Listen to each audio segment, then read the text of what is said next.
มนทีรนุชอนุพัฒนายมแดงแล้วก็มีนิพากรพุทธเขียวอีกาพิมพ์แปะมาเจอกะอยู่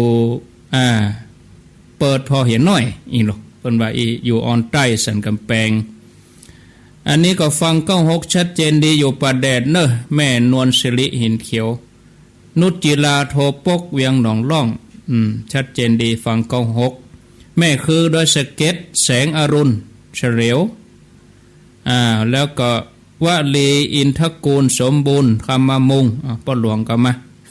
ป้าหลวงสมบูรณ์ได้หล่อนี่เนาะนักธุรกิจพันล้านว่าปะโถนะใจชื่อนักธุรกิจพันล้านสรรพนามปะเนาะนิดหน่อยแสนอ้ายพระคุณเจ้าก็เข้ามาอันนี้อยู่สันกำแพงชัดเจนดีศพร้องบ้านห้องคำใสธนงศักดิ์ศรีสกุลแล้วก็มีล้านนาวุฒิพงษ์สิงห์ตะจักรสมพรจันตมานี่อยู่สิรินิ่มได้บักไก่เดลอฮอนนี่จำลองจันทโพสันกำแพงฟังเป็นประจำเนอพิกัดปาตันว่าโอสาตุโยมอยู่ปัตตันคงจะปนเนาะปัตตันของสิงห์ปนเนาะฟัง96โดย Facebook โดยอันนี้อยู่ตลาดสดแม่เฮียอนุโมทนาสาธุเนอกาแม่นขายข้องกำลังจะลงกัดลงยังเนาะฟังธรรมะไปโดยเป็นตึงลูกค้าเป็นตึงแม่ก้ายิ้มแย้มแจ่มใสเนาะอากาศร้อนก็จะไปร้อนมันเอาข้อข้าวโลไปสั่งก๋วยเตี๋ยวแล้วเปิ้นลวกขึ้นน้อย อย่างหลาดหน้ากะแดดร้อนก็ร้อนแม่กาใส่เส้นน้อยเอาน้ำเอานั้นไปหะใส่กัน บอกควรที่ทำเนาะเอาทำแล้วก็เอาถ่ายคลิปถ่ายอย่างแล้วก็มันก็บดีถึง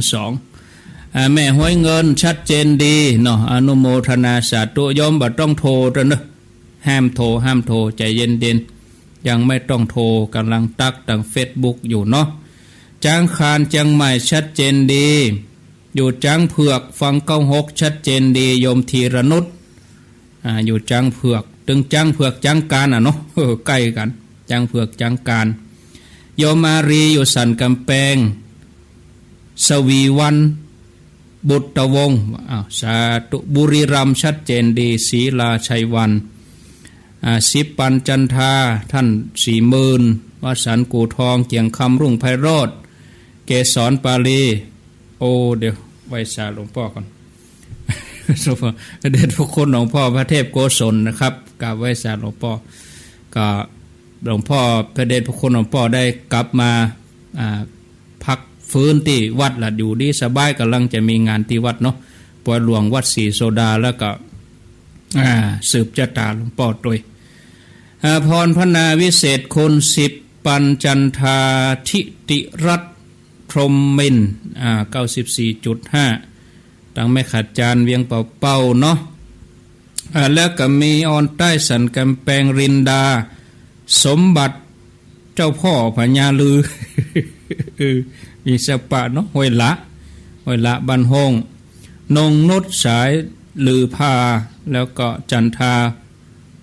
วันดีอันนี้ฟังทุกวันอยู่สันก้งสันกำแพงสาธุเนอบวกมือขี้เล็กแม่แตงว่าชัดเจนดีบวกมือขี้เล็กแม่แตงโยมโทรมามันจะยุ่งนะโยมเนาะบ่ต้องโทรเนอะทาง Facebook นะโยมถ้าโทรมานี่ยุ่งหมดโยมบ่ต้องโทร Facebook โทรเฮ้อใจเบอร์โทรกะเปิ้นบอกเบอร์ใดก็เฮ้อโทรเบอร์นั้นถ้าเฮาจะประหยัดเฮาก็เอาไว้ก่อนถ้าโทรไลน์บางทีโยมเคยโทร Facebook มันถูกหน่อยก็โทรมาโยมก็บ่ฮู้ว่าจะมาใจ Facebook ถ่ายทอดเฮาก็ย้ำนักย้ำหนามันลุดไปแล้วก็ลำบากคนที่เพิ่นติดตามมาเพิ่นก็บ่ได้ยินแล้วก็มันก็ลำบากอาตมาจะต้องแปลงเข้าแปลงออกแปลงเข้าแปลงออกอยู่นี่มันบ่เรียบร้อยเนาะก็เป็นอุปสรรคเห็นน้อยโยมจะได้ก็จะไปโทรมาจะเนิ่นเนี่ยลุดไปละเว้ยลุดไปก็จะต้องได้แปลงให้ใหม่ แปลงทำไมมันก็จะยุ่งน้อยก็เสียเวลาไปแหมเนาะโยมยังบ่ต้องโทรมาน่ะลุดไปให้หมดละโยมเนาะเอาเข้าทำไมก็หมู่ที่กำลังตักไปก็หายไปก็บ่เป็นอย่างเนาะก็คงจะเลยเวลามาพอดีละถ้า Facebook ลุดก็โยมก็ติดตามทางวิทยุที่96นี่เนาะFacebook มันลุดไป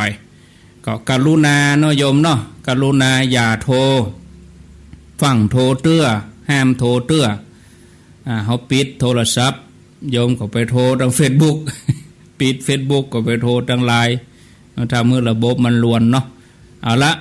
เพื่อเบิ่งให้เป็นการเสียเวลาเนาะศรัทธาญาติโยมท่านทั้งหลายตอนนี้ก็ได้พบปะกับครูบาอาจารย์นิมนต์ท่านพระครูสมเด็จธรรมเสวีขอนิมนต์ครับ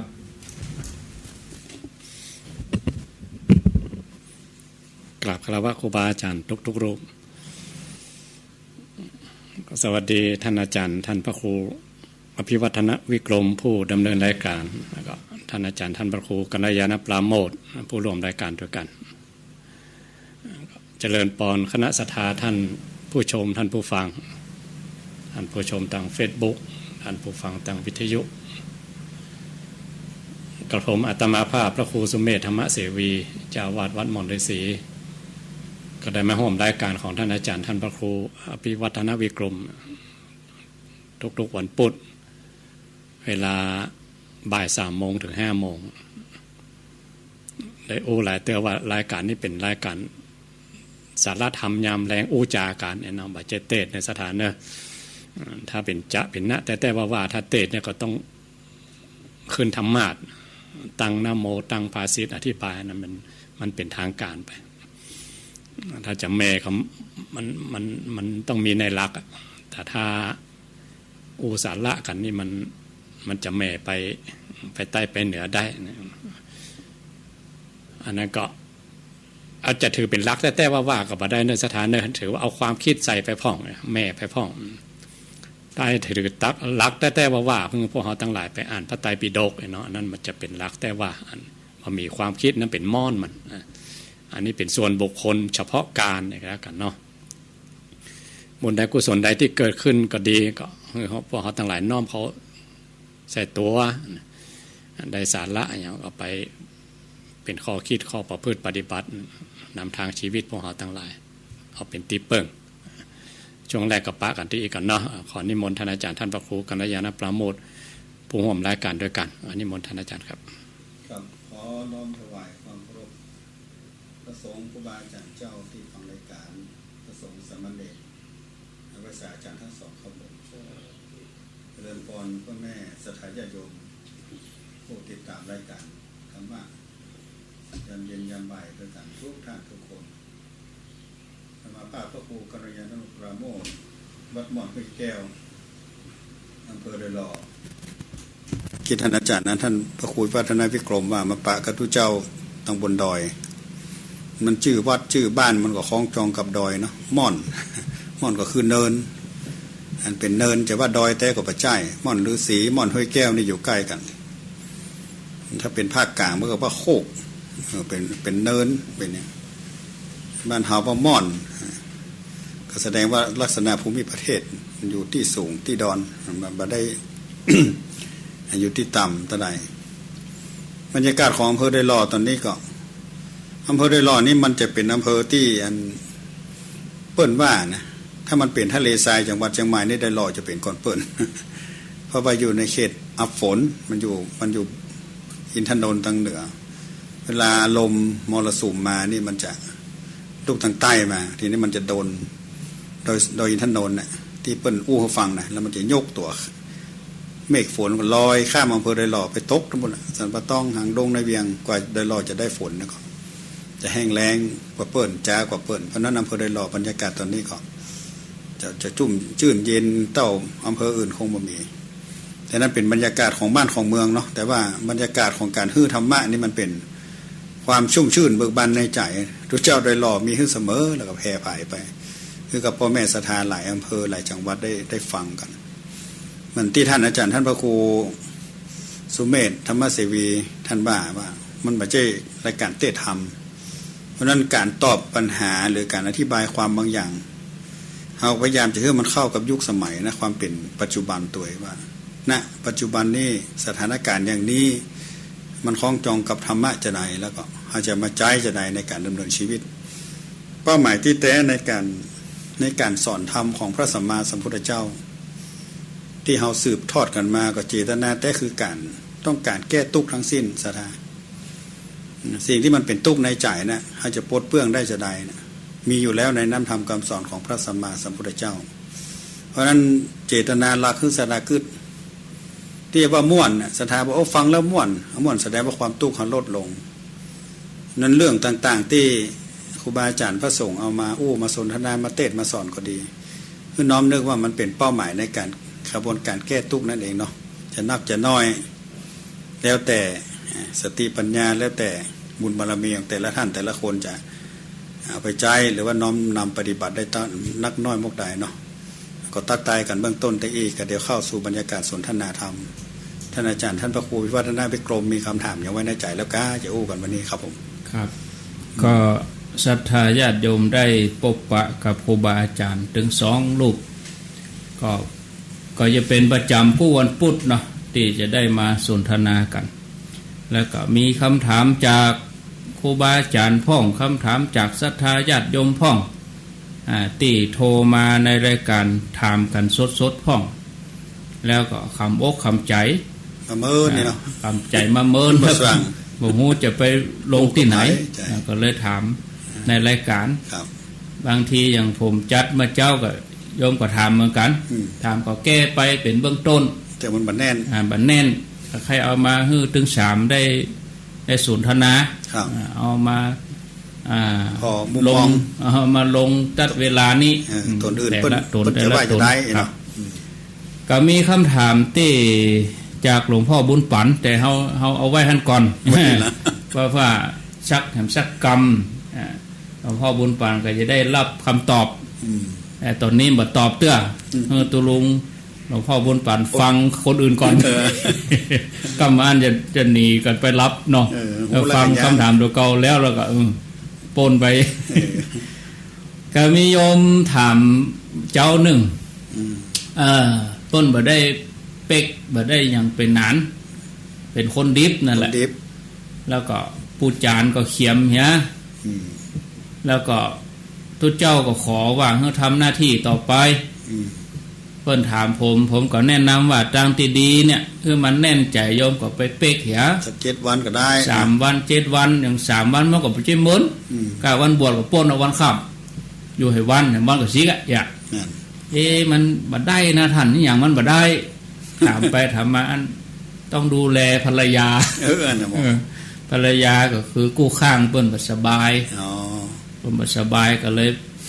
ผมก็ถามว่าแล้วก็อันเจ้าบ้านทั้งหลายเปิ้นยอมรับก็ยอมรับเกิงบ่ยอมรับเกิงมันก็จะเป็นแน่นเหมือนนานอย่างเนาะอันนี้ก็เฮาจะแก้จะได้ผมก็แนะนำว่าอยู่ที่ทุกเจ้าถ้าทุกเจ้าบอกให้ทำก็ทำบางทีเฮาเนี่ยความบัดแน่นใจมันจึงมีมันจะคนตักมันรู้มันตักโอ้คนนั้นว่าคนนี้ว่าก็บ่ม่วนใจกับเฮาวิธีหั่นนี่ก็บางทีอย่างคนบ่สบายก็โทษนะอันก็เป็นคนดีแล้วตัวบ่แป้พอเมียตัวบ่เป็นท้องเป็นผอมบางคนมันชอบที่ลงเนาะแล้วจะเนี่ยจะได้อ่ะค่ะ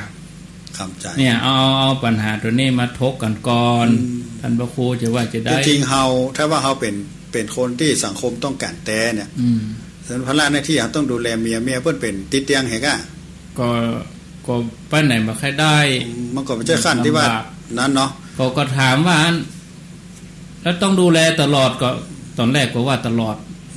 บางทีเปิ้นห้องไปเวนตามยังไปได้อันนั้นก็แหมกรณีนี่แค่ก็ว่าเฮาใจถึงแต่เฮายอมเสียสละแต่เฮาโอ้ถึงว่าเนาะโอ้ถึงรายได้รายมีก่อนการเป็นผู้จานมันก็พอมีมันมีรายได้เหมือนกันนะยอดเจ้าทุกเจ้าทุกเจ้าได้500ผู้จานก็500เหมือนกันครับบางทีหลายคืนผู้จานได้คู่คืนน่ะแน่นอนทุกเจ้าได้คืนเดียวงานศพกันไปถ้าเฮาเกิดถึงว่าสภาวะของสังขารร่างกายของเฮาจะไปหากินห้อมอื่นนี่เนาะครับเท่าไปแล้วในเมื่อเฮาได้สถานะตรงนี้บางคนใครเป็นนะคนมาเฮาก็มีผู้จานเนี่ยครับ ถ้าเขาก็ยอมเสียสละแค่3 วัน7 วันเนี่ยถ้าเขาเนี่ยแต่น่ะมันมีกับคนเสียสละพ่อเมีย อย่า เขา ไป นะ จ้อย พ่อเมียผู้จานแม่เมียผู้จานนี่นะมันต้องมี เป็นยัง ว่า จะ เขา พอ ฮัก เฮ้ แต่ขอเธอ หอมสตางค์กันจ้างก็ได้หรอก นั่นกะ เนาะ ถ้าว่าเราสังคมมันต้องการแต่ จ้างคน มันใช่ปัญหานักอย่างถ้าเรามันอยู่ที่ใจผู้จานไม่ได้อาจจะเป็นข้ออ้างเล็กน้อย อันบวชนี่ที่จริงมันเป็นเรื่องใหญ่เนาะ เรื่องบวชบ้านเฮาเนี่ยมันบวชง่ายที่สุดอาจารย์มาเชื่อมา อัน เสี่ นั้ ย น ง จะเอาไปเฮเอาเฮมา ที่สัมภาษณ์วันนั้นที่มันแห่แล้วมีปัญหานั่นพ่อมันลงทุน600,000 ปลดทบ กล้างานผมจัดงานต้อง600,000ครับ ม นู่นโอ้ยังบวชได้บวชว่า โอ้บ้าน แล้ เฮาวมัน แล้วมันจะต้องทรายกระปั๊บแหม700,000 เนาะ เพิ่นจะใหม่วะ บ้านเฮานี่ลองถ้าปู่จานได้อย่าบวชกับบาทกาผ้ามีเนี่ยตู้เจ้าจัดถึงหมด ก็พุทธเจ้าเพิ่นทำคได้ปุจจานเพิ่นต้องรับหมด ต้อง กะ ครับโอกาส แต่หยังบาทพระไตรเฮาออกคือยอดเดี๋ยวบอกเจ้าบ้านนี่คนนั้นครับคนนี้ครับมันไปยากที่ไหน เพิ่นฟังไปเลยเนี่ย ก็ฟังอยู่นะ อายุว่าสัตว์ใดหมู่เนาะ ก็สัก50ปลาย เฮาก็คิดใจอันนี้เฮาหันใจวัดแต่ละวัด ครับ เฮาเองปู่จานก็เขียม อืม ผมยังหัวอกเดียวกันเลย ครับ มันเล็งพ่อประเด็นเนี่ยโอ้ถ้าปู่จานคนนี้เวลาเขาจะเอาไผ่มันบ่มีเลยอ่ะ คนที่ เพราะนั่น จะ คือการเสียสละอย่างใหญ่หลวงนะเนี่ย ว่าได้แทนทุเจ้าได้ เนาะโอ้ถึงว่าตะกี้อู้เรื่องรายได้ มันก็ได้อยู่ แต่ต่อไปเรื่องฐานะความนับถือ อ่า เขาก็ได้อยู่ ลองจากทุเจ้าเลยนะ ต่อไปก็ฐานะในการที่ว่าเขาเป็นผู้ที่จะได้บุญกุศล ครับ เต็มที่ในการ เป็น ทำ ผู้ หน้าที่ นำเปิ้นเนาะ บางคนก็ได้สถานะนี้จะตายแต่ว่าไม่ได้เขาก็เอากะ ครับ ยอมอ่ะบางอย่างได้อย่างสี่อย่างพระอาจารย์เนาะ 7 วันเนาะ 7 วันได้อย่างสี่อย่าง อ่ะ ครับ ท่านพระครูว่าจะได้ท่านพระครูสมเด็จเป็กดีกับเป็กดีหาทาง ส อ หัส อก ที่ลงนะกะ นะครับ ศรัทธาบางทีมันมีเหตุผลนะ ครับ ความเชื่อมั่นของกันเนี่ย อืม อันถ้าเอาเป๊กกับมันมีที่ลงแล้วก็บัด โอ้แน่รับแน่ สุกแล้วเนี่ย อ่ะ ถึงแม้ว่านานนะมันจะเป็นขี้เหล้าอีนะ อืม ก็มันเป็นนานนะถ้ามันถ้ามันเป็นนานก็ไม่ใช่นานไปทำบางอย่างเขาก็ยังเชื่ออยู่ครับ อืม บางอย่างต้องแลก ครับ ย่อง ขอยกตัวอย่างหน่อยเนาะ ครับ อืม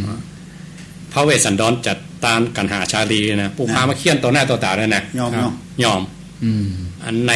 แตะกอนผมท่องได้เป็นแน่แล้วนะ ครับ จับพระขันมาจะฟันแล้วโอ้มือตาลไปแล้ววาน่ะ นั่น อ่ะ อ๋อ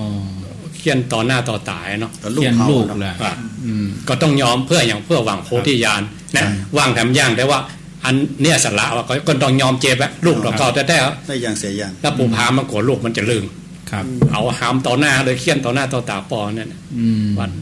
อันนั้นขนาดปอยังบอกว่าอย่างใดนะเอกอะ ครับ อ่าต่อไปข้างหน้าห้ามลืมเอกอะ อืม อันนั้นเพื่อแลกอย่างพระโพธิสัตว์เจ้าเป็นแลกกับโพธิญาณเนี่ยครับ ครับ อันนี้อย่างหนึ่งนะ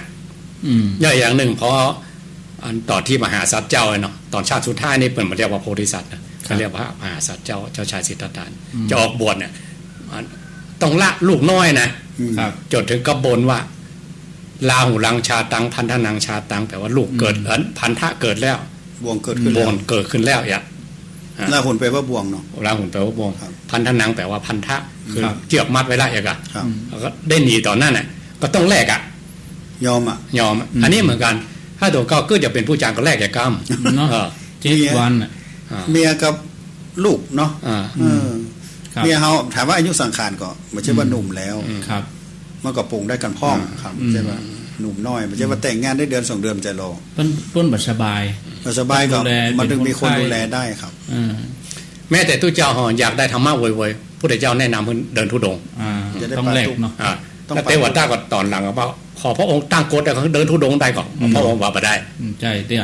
มาได้ผมไปตั้งกฎตั้งเกณฑ์มาได้แล้วแต่ศรัทธา ครับ อ่า ศรัทธาของ ข้อไหนมีเทวดาไปตั้งข้อแม่กับพระองค์หรอก มี เรายังยากกันเนาะ เอายังยากอ่ะ ห้ามสันเนื้อ บางสกุลพ่องนี่ครับ อันนี้คือทุดงค์กันแหละ ครับ อ่า อืม แต่ว่าพระองค์อนุญาต อืม แต่ว่าถ้าคนไหนอยากขัดเกลาแบบยิ่งยวด อืม ทุตังคะเนี่ยแปลว่าขัดเกลาอย่างยิ่งยวดคือไปทุดงค์ อืม ถือทุดงค์13 ข้อ ครับ ต้องแลกอ่ะต้องแลกเมื่อเขาแลกแบบเจ็บๆแล้วมันจะได้มาโวย ครับ แลกแบบที่ว่า อุกิจเนาะ อุกฤษ เวลามันเวยอย่างเดียวเนาะ ตายเป็นตายเนาะ 7 วันแวบเดียวจาน แม่นแป๊บเดียว โอ้ ผมบวชเหมือน7 ปี เราเกิดพอตู้เจ้าตู้หลวงเพิ่นอยู่วัดมากันตั้ง เนาะ แต่เป็นละอ่อนเป็นเนนเนาะอย่างน้อยก็20-30 ปี ครับ มาถึงวันนี้น่ะ อืม เราแค่3 วัน7 วันน่ะมันอย่างละ แล้วก็เฮากุมเต้าตายตัวนะเป็นนานนี่นะ แล้วลองกึดแถมอย่างนะผม มีวาระนะนี่ ฝึกเรื่องความว่าจะต้องจาก ครับ เฮาอย่าไปคิดว่าเมียเฮาบ่สบายเมียมันจะตายก่อนเฮามันแน่ ต้องล่าสัก7 วัน ถ้าวันหนึ่งวันใดเฮาตายก่อนเขารอ7 วันเนี่ยเขาจะอยู่จะไหนถ้าตลอดชีวิตเขารอ ได้ เข้า ธรร ใจ มะ นะอันนี้คือธรรมะ อืม แล้วเขาก็พอใจตัวเก่าตัวเองพอเมียก็จะได้พอใจตัวเก่า โอ้บ่มีแล้วรู้เนาะ มันอาจจะฮักเอาขึ้นนักนะ เนาะ 7 วันเนี่ย อืม เนาะ ครับ ดีขึ้น พอในแง่ดีเหรอ ที่ดีแก่ อุโบสถศีลนี่ก็เหมือนกันเนาะ ครับ พระองค์ก็ฝึกให้ละให้จากนะ อืม 7 วันไปเตื้องอิมันจะรัตติงอิมันจะทิวาสา เคยนอนที่นอนนุ่มนวลเนาะ อ่า ไปนอนผ้าแลบเนี่ย อ่า นอนที่บางเนี่ย อืม ไม่ได้กินข้าวแรงเนี่ย อ่า ต้องฝึก แล้วจะทำได้ก็อย่าง อืม 7 วันเอาเตื้องอย่าง ครับ อันนี้ก็ต้องยอมแลกอย่างท่านพระครูว่านะ อย่างที่อันเคยเล่าว่า คนใจของอนาถาบิณฑิกามันบ่เกยอ่ะมันทำงานหนักมาเปิ้นถือศีลอุโบสถเปิ้นก็เกยกันตลอดเนาะ ครับ ก็เปิ้นก็ทำได้กะ ครับ เพราะมันบ่เกยกันเขาแรงอ่ะเป็นปีเลยตายเลย ตายเลย มันบ่เกยอ่ะ แต่ในส่งก็ดีเนาะ ได้ชีวิตปรามาสไป อืม แต่คือจิตขณะนั้นก่อนนี่มันเป็นจิตเป็นกุศลกัน ก็เพราะว่าได้ถือศีลปรามาสวัดได้เกิงวันมาได้นะ เกิงวัน เกิงวัน ยังบ่เต็ม ไปแน่เนาะหมู่บวชจุงเนี่ย ก็เนี่ยเดี๋ยวต่อคำถามเนี่ย หมู่บวชจุงเนี่ยเกิงวันเกิงมันเป็นปีตายอ่ะมันได้กินข้าวเนาะ ยุ่งแหละ เอาเนี่ยเอาคนใจของอนาถาบิณฑิกามา บางคนถาม เป็นแบบ บวชเกิงวัน น่าจะได้อันนี้สงส์ก็ อืม ผมก็ว่ามันเกิงวันมันจะไม่เหมือนครูบาอาจารย์10 ภาษา20 ภาษาอย่างแต่ถ้าทำดีๆ มันเน้นปัจจุบันเนาะ อืม ทุกอย่างเน้นปัจจุบันเนาะอดีตทิ้งไปแล้วอนาคตยังไม่ถึง จะเต้ากันไว้อย่าเปิ้นถามเนี่ยอัน มัน นี้ เต้านี่มัน กัน เต้าแต่ว่ามันก็ดีกว่าสภาวะที่ต่ำกว่านั้นกัน อ๋อย ดีกว่าศีล ขึ้น 5 มา ใช่ไหม ครับ ศีล10อย่างตายในศีล10ดีกว่าตายในศีล5ก็แล้วก็ เออ ในขณะยิ่งเวลาสั้นๆนั้นมันบริสุทธิ์ลูก ครับ เกินชั่วโม แต่ ง ถ้ามัน เกิ สาบบ่มุดขึ้นนี่ อันนั้นเป็นก่อนนั้นเรา ก่อนนั้นนี่ เออ ต่างกรรมต่างวาระเนาะ มันมีในต้องมาได้ลูก มันเป็นหยังเนาะ เพราะนั้นชอบที่ลงอย่างไม่ได้มาอีกค้ำใจอยู่ฮะนะ ค้ำใจกัน แล้วตัวทำหน้าที่อย่างอาจหารนะเนาะ เต็ม ไป อก เป็น เต็ม ตาล ใจ ไปอู้ผู้จานเขาอู้กันซุบซิบตัวเขาก็บอกวันไหวหรอก วันไหว ลองตัวนั่งเป็นตาลได้ยินเขาอู้ห้องมันล่างเล่าขวนเอากันเอาบันดาลแต่นะ อ่า อัน ความมั่นใจมันมีละ ครับ ถึงก็มีคำโบราณที่ภาษากลางนี่ว่าวัวสันหลังวะ หมม่วน บ่ม่วนใจ มันวัวสันหลังวะคือตัวเก่ามันมีแผล ครับ ตึ้งม่วนเนาะ กามันห้องนี่แหละยากออกไม่เป็นมากินหลักกูละอย่า ครับครับ กระดุงยะ อันนี้เหมือนกันพอตัวเก่าไปเวนตาล ครับ คนนั่นแหละครับเป็นปุ้ยปากใจหรอกเดี๋ยวเป็นซุบซิบปุ้ยว่ากูก็หา นะเอามาม่วน มาม่วน มันหนักอ่ะ ก็แน่เพราะท่านั้นยอมแลกเอากับความมั่นใจที่เขาจะมีในหน้าที่ของเขายอดก็ได้ต่อเพื่อนนั่นเนาะ ถ้ากูอยากเป็นนักว่ากินเต้าตาย อ่าไปเป๊กเหียเนาะ เป๊กเขียกี่วันวัดเฮาฮะนะครับ ถ้าตัวเจ้าเปิ้นเต็มใจแต่เปิ้นตึงเอื้อนเอ่ยฮื้อศรัทธาตึงช่วยเนาะ เฮาก็จะไปเล่นตัวล้ำไป อ่าน ว่า กำมันเปิ้นเปลี่ยนไหม คำว่าเล่นตัวนะใครมีเนาะ เนาะ เนาะ ยังได บางทีเปิ้นเนี่ยเอาแล้ว เอาที่นะเอาที่ไหน ให้ว่าเฮานี่แน่ เ จะเปิ้นเอาใหม่ฮะเฮ้ย อ มันไปแน่อย่างแก้วมันรุน มี เนาะ กู้แข่งอ่ะ พูดจานนี่มันต้องระบบสังคมเนาะ ใช่ มันมีเลือกตั้งมันมีอย่างไปขอกันเป็นนะ ขอกันเป็นเนาะมีวาระตัวเนี่ยใกล้กับตายตัวอันน่ะเนาะเอาข้ามไปเนาะ ข้ามไปเอา แฮมคำถามเรื่องบวชเนี่ยตะกี้ท่านพระครูก็ตอบไปแล้วเนาะพ่อบุญธรรมชัยกาด ถามวันแล้ว อยู่ ก็ ห มัน มู่ ถาม เปิง เนี่ย แล้วนะถาม แล้ว บว ก็ ช ถามเตื้อง เปิ้นบ่แล้วใจนะกะ ถามให้เหมาะ บวช บวชจูงกับบวชเมินเนี่ย อันนี้สงเต่ากันก็แล้วคนจูงคนบวชกับคนตายใครจะได้กุศลอย่าง นั่น จะว่าจะฮือ ก็ว่าเนี่ยก็คือว่าเฮาไล่เรื่องศีลกัน ครับ คนม่านศีล5เน้นศีล10เนาะแล้วเฮามานั่งอยู่พร้อมกันน่ะในห้องเดียวกัน ครับ ต่างคนนั่งถือศีลเหมือนกันเนี่ยแต่เฮาสมาทานศีลคนอย่างเขาตั้งใจ10ข้ออันนึง5ข้ออ่ะ ครับ ต่างคนต่างไปทำผิดด้วยกันน่ะแต่ใจเขาตั้งปฏิฐานว่ามันก็น่าจะสูงกว่า ม เอาปัจจุบันว่านะอดีตที่มันก่อนจะบวชนั้นคนละเรื่อง อนาคตมันผูกมันซึกกันเรื่องนึงอย่างเฮาไปฮับกินฮับตานแต่ละทีก็ต้องสมาทานศีลนี่เข้าใจ ครับ ปัจจุบัน ต้องปัจจุบันไหว้พระศีลแล้วก็ก้าวถวายตาเนอร์อย่างเพราะก็เน้นความเป็นปัจจุบัน ครับ ในขณะที่เขาอยู่ในพิธีการนั้นเนาะ แต่อาจารย์ว่าต่างกรรมต่างวันละอันที่แรกแล้วไปเอาบัดเดียวนี่ก่อนเอาบัดพุกได้จังมันเอาบัดเดียวเนี่ยจะบวชได้กี่วันก็จังมันอย่างเนี่ยกะ ในพุทธศาสนาเขาก็เน้นความเป็นปัจจุบันพระอาจารย์นั่นมันอย่าเปิดโอกาสให้คนได้ทำดีมาเหมือนอย่างอื่น ครับ แบบซ้ำเติมเนาะพอการล้มเลิกเรื่องวันหน้าเรื่องอย่างเงี้ยพุทธองค์เองก็มาจัดระบบในการบวชนี่แหละในอินเดียแต่ก่อนนี่ถือนักเนาะพระอาจารย์เนาะเรื่องวันห ขี น้า ดเส้นกันเลย แม้แต่กินภาชนะยังมาห่วมกัน ห้องน้ำยังมาใจห่วมกันเนี่ยแล้วมันก็ทำให้เกิดช่องว่างถ้าเมื่อคนทำดีได้แบบเต้ามาเสมอกัน ที่หันชัดเจนอย่างที่ไปเมืองปาราณสีเนี่ย ครับ เอาถ้วยดินนี่ใช้น้ำชานะครับ กินแล้วขว้าง กินก็ขวางเลย ก็ถึงว่ามันเหี้ยเบอร์เบอร์ เพราะว่ากลัวคนที่วันหน้าต่ำจะมาใจ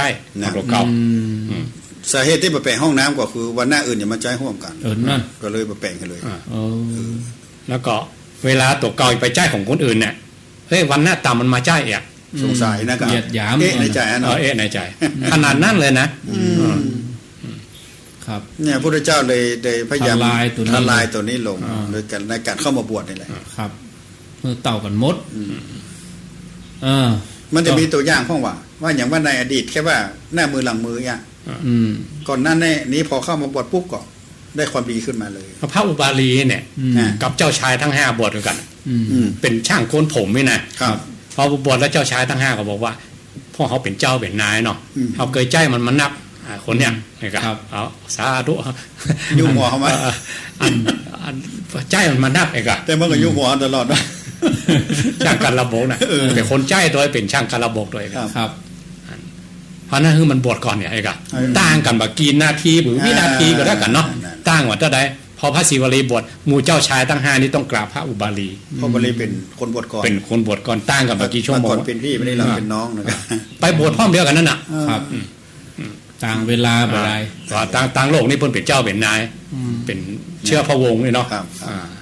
แต่นั้นพระอุบาลีนี่เพิ่นเป็นคนใจอ่ะคนใจเจ้าชายคนนี้เพราะอันเนี้ยฐานชัดเจนเลยว่าเปิ้นลดขนาดไหนกันลดขนาดไหนว่าตัวเองเป็นเจ้าฟ้าชายอันบวชที่หลังบากีชั่วยามไม่ก็แล้วกันเนาะครับมันเลยเวลาน้อยเดียวไปได้ก็ตกลงกันนะการเฮาบวชก่อนเขา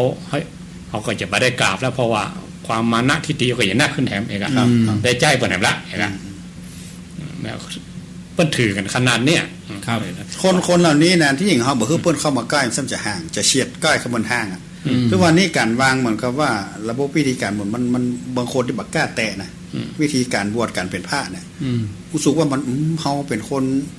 บดีเนอะเขาเป็นคนอย่างเข้าใกล้ไปได้อะมันทำเกิดทำให้เปิ้นแบบพัฒนาพฤติกรรมตัวเก่าได้ง่ายลามไปถึงไปขึ้นเป็นจ้าอ่ะเอาอย่างที่เคยคนถามว่าเรื่องกวาดวัดกวาดวาจะไปทำความสะอาดแล้วก็กลัวอ่ะก็เลยห่างเนาะก็ทำให้เปิดโอกาสคนซ้ำจะห่างออกจากตัวนี้ไปสู่บดีสู่ไปเนอะอ่ะจะไปแย่เนอะทั้งที่ว่าในวินาทีนั้นชั่วโมงนั้นมันอาจจะทำดีได้ก็ได้เพราะมันก็ตั้งใจไว้จำกัดเนาะแค่ครึ่งวันเนี่ยเขาก็คือโอกาสบุญวาสนาคนไปแน่ยังไงเกิดมันไปปิ้งบางอย่างอย่างองคุลิมานมาบวชอ่ะเป็นมหาโจรได้มาบวชได้ตัวอย่างที่ดีเลยแล้วก็ถ้าอย่างสมัยนี้เนาะถ้าคนเข้าคอกแล้วออกมาใครอันตาหน้าเลยอ่ะขี้คอกอ่ะขี้คอกไม่ยอมภาพแล้วก็ไปเวลาไปเข้างานที่ไหนไปอย่ากดบัดเดียวมันคอมพิวเตอร์มันพ่วงกันทั่วไปไหมเนาะครับเพราะว่ามีเส้นแดงว่าเข้าคอกมาบอกให้เอาละ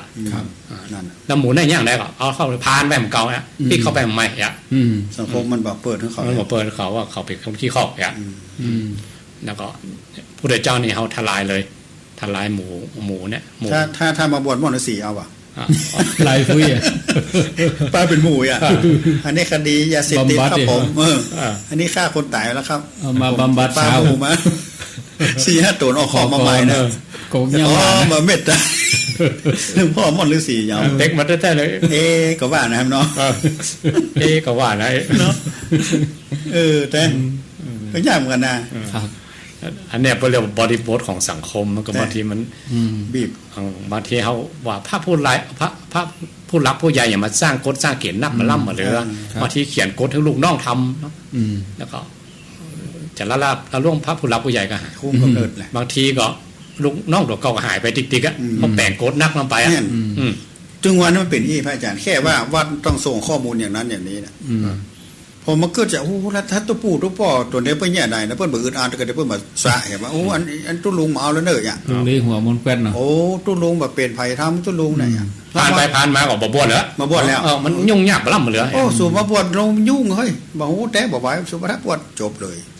ยุ่งยากน่าคิดครับมันดีอย่างเสียอย่างแต่ มันจะเสียมากกว่าผมว่าคนจะเข้าสู่ศาสนาเนี่ยเฮากันเฮากองจนขนาดอะ ถ้าเปิดล้ำกับปลอมบวชทำอะอย่า อันแค่ว่าปลอมมาปลอมนั้นมันมีกติกาการกองพอสมควร บวชง่ายกับปลอมบวชกับไปไล่ทำลายศรัทธาหะเหมาะอย่าง นั่นน่ะมันได้จะเป็นได้ ไป จัง เดินทุดงยังก็อย่างกับมันหนักอ่ะเนาะ ไม่ได้ลามไปไกลละ เอ้าปิ้งมาที่คำถามของโยมนี่ถามว่าตานบะหินตานทรายจะได้บุญกุศลก็ แล้วมันถามมาบุญแง่ไหนมุม นั่นน่ะก็เนี่ยโยมพรธนาวิเศษคุณถาม ได้ ว่า บุญแล้วเปิดจะไปตานกันจะได้ล่ะ ตานหินตานทรายกันอย่างเขาตานทรายปีไม่เมืองไม่รู้เนาะ ใช่ใช่วันนั้นมีโยมคนหนึ่งนะเพิ่นผม หินล้ำทรายล้ แกจะชอบตานทรายพระอาจารย์ปีใหม่เนี่ยแกจะบอกอันข้าเจ้าตานทรายลำเลยนะ ำ ถ้าผมไก่ในบ้านปุ๊บประเดี๋ยวกำลังชาบวิหารเลยเนาะข้าได้ทรายละเอียดสักลำเนี่ยโยมนี่มันชอบตานทรายโอ้สกรรมเพิ่นเอาทรายมาสุกมันเข้าไปเลยพระอาจารย์ซุปทรายเป็นเจ้าภาพเลยเนี่ยมันชอบตานทรายเนี่ยแล้วตานทรายปีใหม่แล้วผมกึดใจว่าถ้าบอกมันต้องฮับแน่เพราะว่าผมนั่งกำลังเพิ่นเอาทรายมาส่งกำลังใจสตางค์มาถึงปุ๊บโอ้อันนี้เจ้ามาส่งคนผมเมียจุกใจไปเลย นั่นได้ทรายเลย ได้ทราย แล้วจะได้บุญอย่างไรอ่ะ อาจารย์ก็ตานรู้ทราย โอ้ผมตานนัก ตานนัก อัน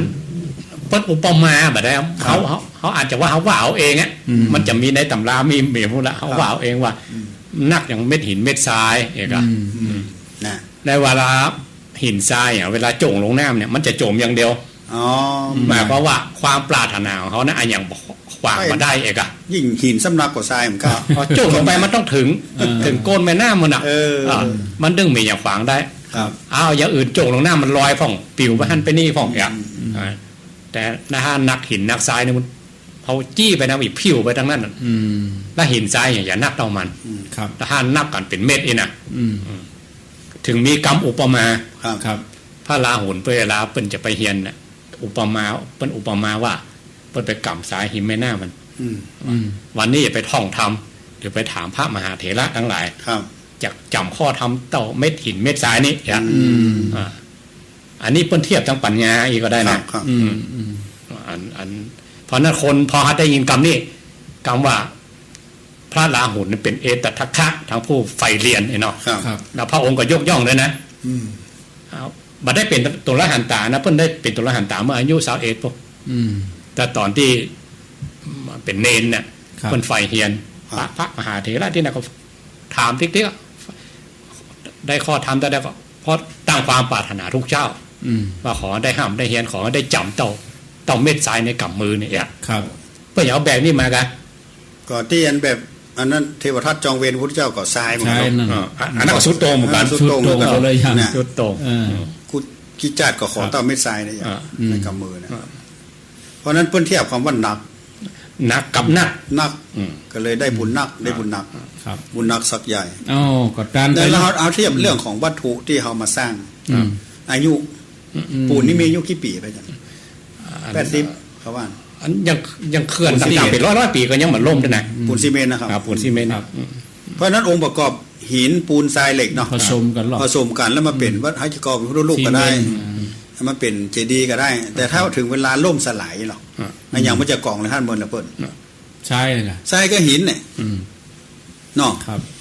สาธุขอยกกรรมหลวงปู่ครูบาวงหน่อยเนาะหลวงปู่เวลาเราทำบุญนี้เรื่องวัตถุนี่นะมันจะได้บุญ2อย่างพร้อมเดียวกันเลยจากที่1คือบุญแก้วมณีโชติรุดออกยับจับมือปุ๊บบุญต่อนั่นเลยอันที่2บุญประเทศที่มันเป็นวัตถุเนี่ยถ้าเป็นศาลาเป็นกุฏิเป็นอะไรอย่างเนี้ยถ้ามันเหมือนตัวใดถ้ามันอย่างมาล่มสลายเนี่ยอดทนเหมือนก็ได้บุญได้คนมากราบมาไหว้หรือคนมาใจทุกครั้งเขาก็ได้บุญได้ เขาก็ได้บุญตอนที่เปิ้นมากราบมาไหว้มาใจในวัสดุที่เขาใจเขาตานนะ อ๋อเป็นกำไพมันเนาะ เปิ้นมีทรัพย์ของมันผมจำทรัพย์คำนี้มาได้ครูบาเจ้าวงเปิ้น อย่างที่อาจารย์เทียบว่าทำบุญก้อนแรกเนี่ยเหมือนเราลงทุนเนาะฝากธนาคารเนี่ยเนาะทีนี้มันเป็นพระพุทธรูปเป็นวิหารแล้วคนทุกครั้งมาใจเหมือนกำไรมันคิดออกมันบวกไปบวกหนึ่งไปเอาจนวัตถุนั้นล่มสลายมาได้บุญนั้นถึงจะหมดแต่บุญแก้วมันนี้โชดตอนแรกตอนที่รุดออกจากเมื่อนั้นกับบาเซียงเหมือนกันจะเป็นกัเป็นกั้นกับบาเซียงเฮาพ่อถาวรวัตถุที่สร้างโดยหินศิลาแรงก็ดีหินปราสาทหินอยู่บนโอ้เลี้ยงลูกเลี้ยงหลานเต้าประเดี๋ยวปราสาทหินต่างๆเนาะนครวัดนครธมโอ้ถ้าเปิ้ลมาเอาหินสร้างเนี่ยล่มสลายไปเมินแล้วเป็นไม้เป็นตอก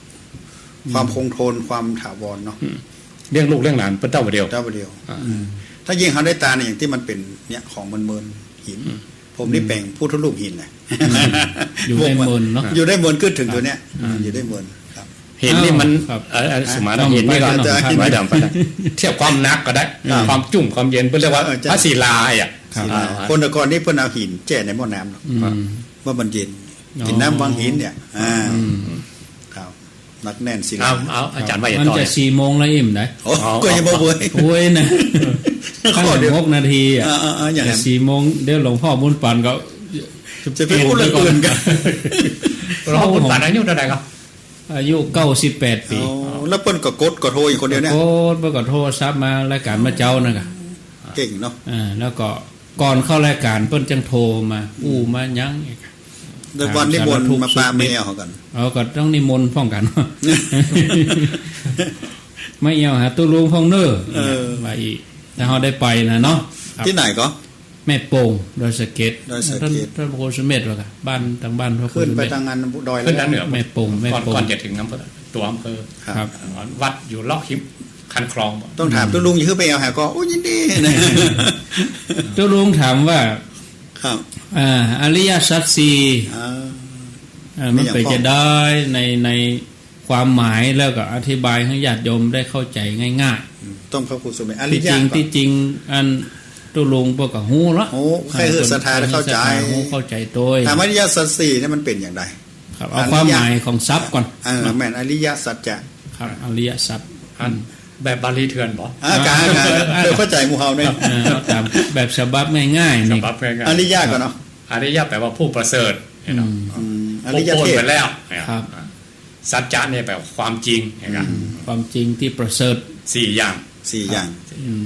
แล้วใครเป็นคนอุปปะคนถ้าเอาไปดูเรื่องวิปัสสนาภูมิหลังมาติกาเนี่ยอริยสัจพระองค์จะแสดงสรุปท้ายพวกหรือถ้าเอาไปอ่านพระสูตรต่างๆนะพระองค์มาแสดงอริยสัจก่อนนะจะแสดงอนุบุพิกถาก่อนเจ้าบ้านบอกว่าระดับไหมก็จังตั้งแต่ปัญญาเจ้าเมืองลงมาต้องอนุบุพิกถาถ้าจะแสดงอริยสัจโดยตรงต้องหมู่ฤาษีนักบวชที่บำเพ็ญมาเนาะแต่พระองค์เอามาเป็นปฐมเทศนานะถ้าอู้ถึงว่าถ้าเทียบกับสมมติถ้าอย่างประธานาธิบดีหรือว่าอย่างพระเจ้าอยู่หัวยังเพื่อจะก้าวสู่ทรพจน์เนี่ยอย่างพระเจ้าอยู่หัวรัชกาลที่9เขาเนาะเขาบอกว่าเราจะปกครองแผ่นดินโดยธรรมเนี่ยอันนี้คือปฐมราชาไอ้นั่น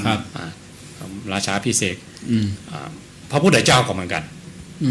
เทวดาอินพรหมจ้องกันมาบอกว่าจะต่อใดแล้วรอว่าพุทธเจ้าองค์ใหม่มาเกิดจะไปอย่างก้าวอย่างเป็นการแรกเนี่ย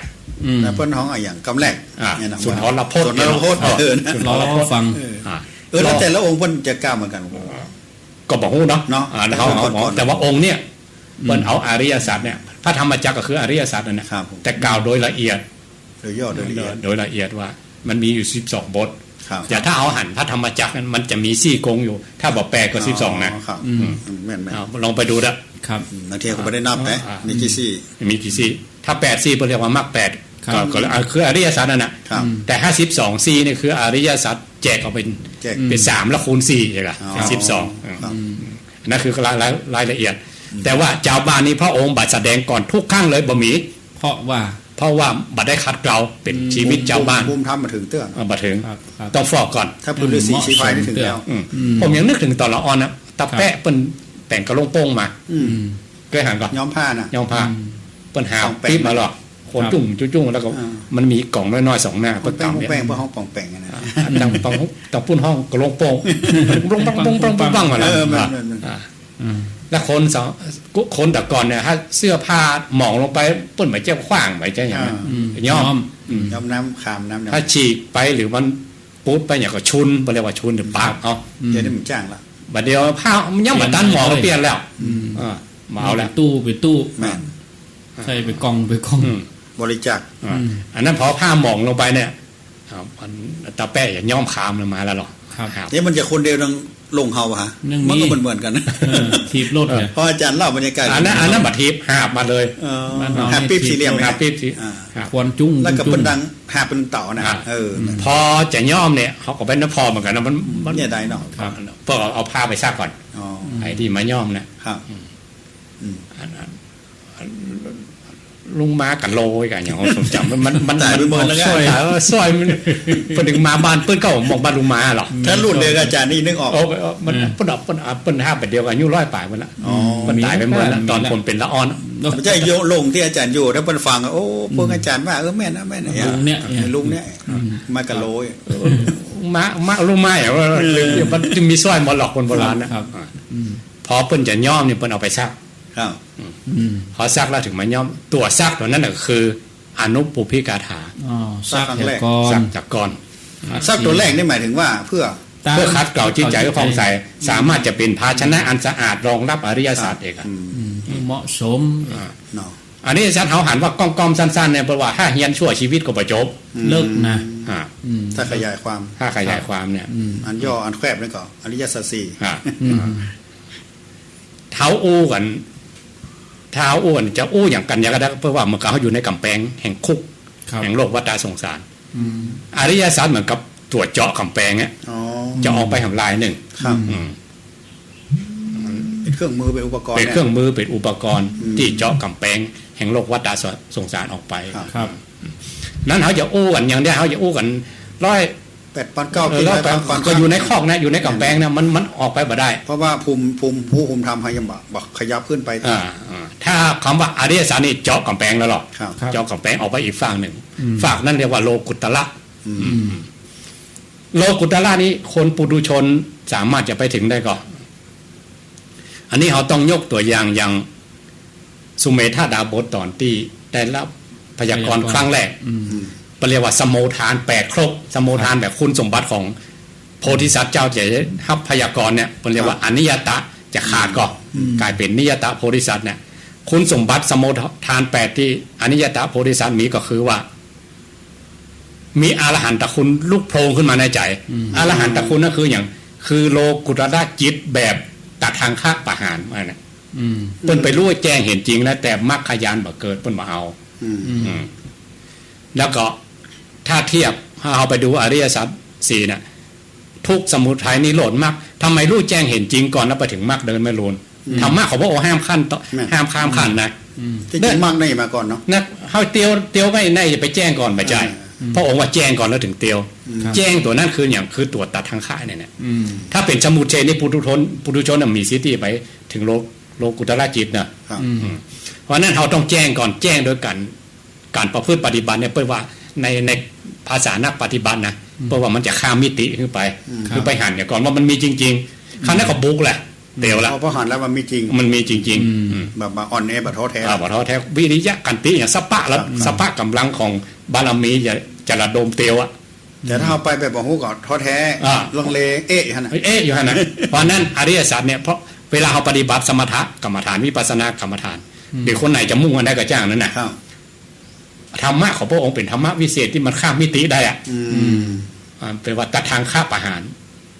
ข้ามไปให้เขาได้ปะโอ้ธรรมะของพระองค์มีจริงๆมันแล้วสิ่งนี้มันจะต้องเป็นเรื่องเฉพาะคนเลยนะการปฏิบัติกันแต่ว่าภาษาของนักปฏิบัตินะเพราะว่าถ้าเขาปฏิบัติจริงๆมันจะไปเจอนะอย่างถ้าอาจารย์ว่าหลวงปู่ก็บอกพวกเลยอ่ะพวกคนใช้คำว่าพวกก็คือเนี่ยข้ามไปนะแต่เคยถามหลวงพ่อจำเนียนเหมือนกันเนาะว่าคนที่ข้ามไปมันแบบตัดทางข้ากับแบบสมุทเฉดมันต่างกันอย่างไรอย่างนั้นถามหลวงพ่อนะหลวงพ่อก็บอกว่าเปรียบเสมือนนกอยู่ในกรงนะครับแล้วก็ถ้าตัดทางข้าเนี่ยเหมือนกับเชือกมันมัดแข่งนกไว้พ เขาเปิดกรงนกมันบินโอ้โลกนี่สว่างสวายกว้างขวางเหมือนเขาอยู่ในกรงเลยอ่ะแต่เจียกมันมีเจียกก็คืออาสวะกิเลสหรือสังโยชน์ทั้งหลายที่เขาเคยอู้เนาะมันจักเข้ามาในกรงอย่างเก่ากลายเป็นตัวเป็นตนเป็นปุถุชนอย่างเก่าเองอะแต่ไปหันมาละแต่ถ้าสมุทเชเนี่ยเปิดกรงปลอกออกไปเลยบอกปิ๊กมาอีกแล้วชั่วอนันตการในตำราท่านบอกว่านะครูบาอาจารย์ที่ท่านถึงโลกุตละบ่มีไผ่ปิ๊กมาอีกเลยมานะมันมีบอกปิ๊กเขาขอกทำละชาติมาเกิดได้มีเนาะบ่มีละแล้วก็เปิ้ลก็ถึงบอกปิ๊กมาอีกแล้วเองละเพราะนั้นมันมีดีอย่างที่เปิ้ลถึงบอกปราชญ์ทั้งหลายบัณฑิตทั้งหลายทั้งนั้นเองอะเปิ้ลถึงบอกปิ๊กมาแต่ว่าปิ๊กมานั้นเพราะว่าบางคนปรารถนาโพธิสัตว์เองก็มีอย่างที่เปิ้ลมีอรหันตคุณนะอรหันตคุณหมายความว่าเปิ้ลไปปะแล้วรู้แจ้งเห็นจริงในกุลของพระนิพพานทุกอย่างปิ๊กมาสร้างบารมีเช่นนี้เนอะปิ๊กมาสอนมาบอกบ่มบารมีเพื่อให้เป็นอันนี้เนี่ยคือเป็นธรรมะอย่างที่ว่าลึกสูงขึ้นไปถ้าเขาจะไปอู้อีกกับระดับที่ว่าอย่างไรที่ว่าตะกี้อย่างบ่ใจฤาษีชี้พายเตื้ออย่างแบบนี้ลองสังเกตว่าแม้แต่พระเจ้าพิมพิสารเนี่ยนะก็เป็นปราชญ์เป็นบัณฑิตขนาดไหนพอพระองค์เทศจบก็เป็นพระโสดาบันมาก่อนแต่ทำไมพระองค์ประเทศอริยสัจพระองค์เทศอนุปุพิกถาเรื่องลำดับเรื่องบุญกุศลเรื่องกินเรื่องทานยะสากุลบุตรที่ว่าเป็นตัวละหันตาตนที่6เลยเนาะองค์ที่1คือพุทธเจ้านะปัญจวัคคีย์5นะองค์ที่6คือไผ่ยะสากุลบุตรยะสาทางฟังธรรมอย่างอนุปุพิกถาพระองค์มาแสดงอริยสัจแก่เจ้าบ้านมามีจะแสดงเมื่อใดแสดงเมื่อแสดงอนุปุพิกถาก่อนฟอกก่อนเหมือนกับอันตาแป๊กกระลงโป่งนั่นแหละยอมมันถึงจะติดดีมันจะติดอริยสัจถึงจะบังเกิดถ้าเราไปดูบทปัญจขันธาวิปัสสนาภูมิเนี่ยขบวนการต่างๆเนี่ยขันธ์5อายตนะ12ธาตุ10ขันธ์5อายตนะ12ธาตุ18อินทรีย์22ถึงอริยสัจต้องผ่านขั้นตอน4ขั้นตอนกันนะถึงจะไปหู้อริยสัจของเราและขั้นตอนมูนี้ถ้าพูดถึงเรื่องปริยัตินี่เป็นเล่มๆมั้ยแค่ขันธ์5เนี่ยมันเอากันเป็นเล่มๆอายตนะ12เนาะธาตุ18อินทรีย์22แล้วถึงจะเป็นอริยสัจของเรามันเกินต้องไปเอกอะแล้วทีนี้เอาหลวงพ่อเพิ่นถามมาเนี่ยเฮาจะอธิบายสัทธาญาติโยมพอเข้าใจอะไรเฮาไปปฏิบัติกรรมฐานตัวนี้ถึงจะเกิดเฮาอุปายทุกไปอุปายก็คือเข้าใจเป็นทฤษฎีอยู่ยังอยู่ในข้อมันยังได้ก็อยู่ยันข้อนี่แหละแต่ก็คือรู้ว่าสิ่งเหล่านี้มีที่พุทธเจ้าสอนและเป้าหมายที่สุดในการที่จะรู้ธรรมคือต้องรู้อย่างนี้ครับถ้าบอกรู้ตัวนี้เป็นพระอริยเจ้าก็ได้ว่าน่ะก็ต้องแลกกันนะมันมี4ตัวเนาะทุกสมุทัยนิโรธมรรคและว่ามรรคแล้วอยู่สุดท้ายอย่างที่อาจารย์ว่าแล้วเหตุใดมันแจ้งอย่างก่อนแล้วไปมรรคมาลุนน่ะก็มรรคเลยคือมรรคคือวิธีทางหันต่างเตียวละอย่าเตียวอย่างใดทั้งนี้เสี่ยงเนี่ยแต่ถ้าคนจะเตียวใดมันก็ต้องหันก่อนกันงั้นสิเตียวไปเลยเหมือนเฮาเดินในที่มืดใช่มั้ยเพราะนั้นนิโรธตัวนี้ต้องแจ้งก่อนแจ้งโดยการอย่างถ้าเอาปฏิบัติเข้าคอร์สหรือเอาปฏิบัติสมถะวิปัสสนานี่จะหันแจ้งไปอย่าข้ามมิติขึ้นไปมันมีจริงๆจิตตัวที่มันรุดมันพ้นมันมีจริงๆเขานั้นก็พอปิ๊กเข้ามาในกรงเขานั้นก็บารมีตัวใดตัวเก่าที่บำเกิดมีแต่ก็ทำแหละตอนเนี้ยเราทำว่าทุกตัวนี้เนาะเพราะอย่างนั้นการมันมีอย่างหนึ่งว่าถ้ามันอย่างเขาไปปฏิบัติเนี่ยเขาจะต้องไปเขี่ยวเขียนคือขบวนการทุกมันเกิดแล้วมันจะหันวิธีหาที่จะห่างออกจากทุกเนาะแต่ถ้าอยู่อีนี่มันทุกบ่ค่อยปรากฏอย่างนางปัจจตาราเอานางปัตตาจารานั้นเพิ่นหันทุกโดยมันมาโจมตีเลยนะห้ำเลยไอ้กะแล้วมีโดยพุทธานุภาพแก้เฮ้อเธอจงมีสติมาเถอะกับมีสติเลยแต่พอเพิ่นแก้ได้ตัวนั้นได้ปกติไปได้เลยอ่ะแต่คนเฮาธรรมดานี่มันมาหันทุกถึงขนาดนั้นมันนั่นก็ต้องไปสร้างตู้เกิดสร้างขึ้นมันขันจนมันบีบขั้นสุดได้ทุกเจ้าก็ไปทุดงห้องนี่นะไปสร้างว่าขบวนการใดที่มันจะเล่งทุกคือปรากฏแก่กายกระจายเฮาอาจจะทุกทางกายตัวทุกทางใจตัว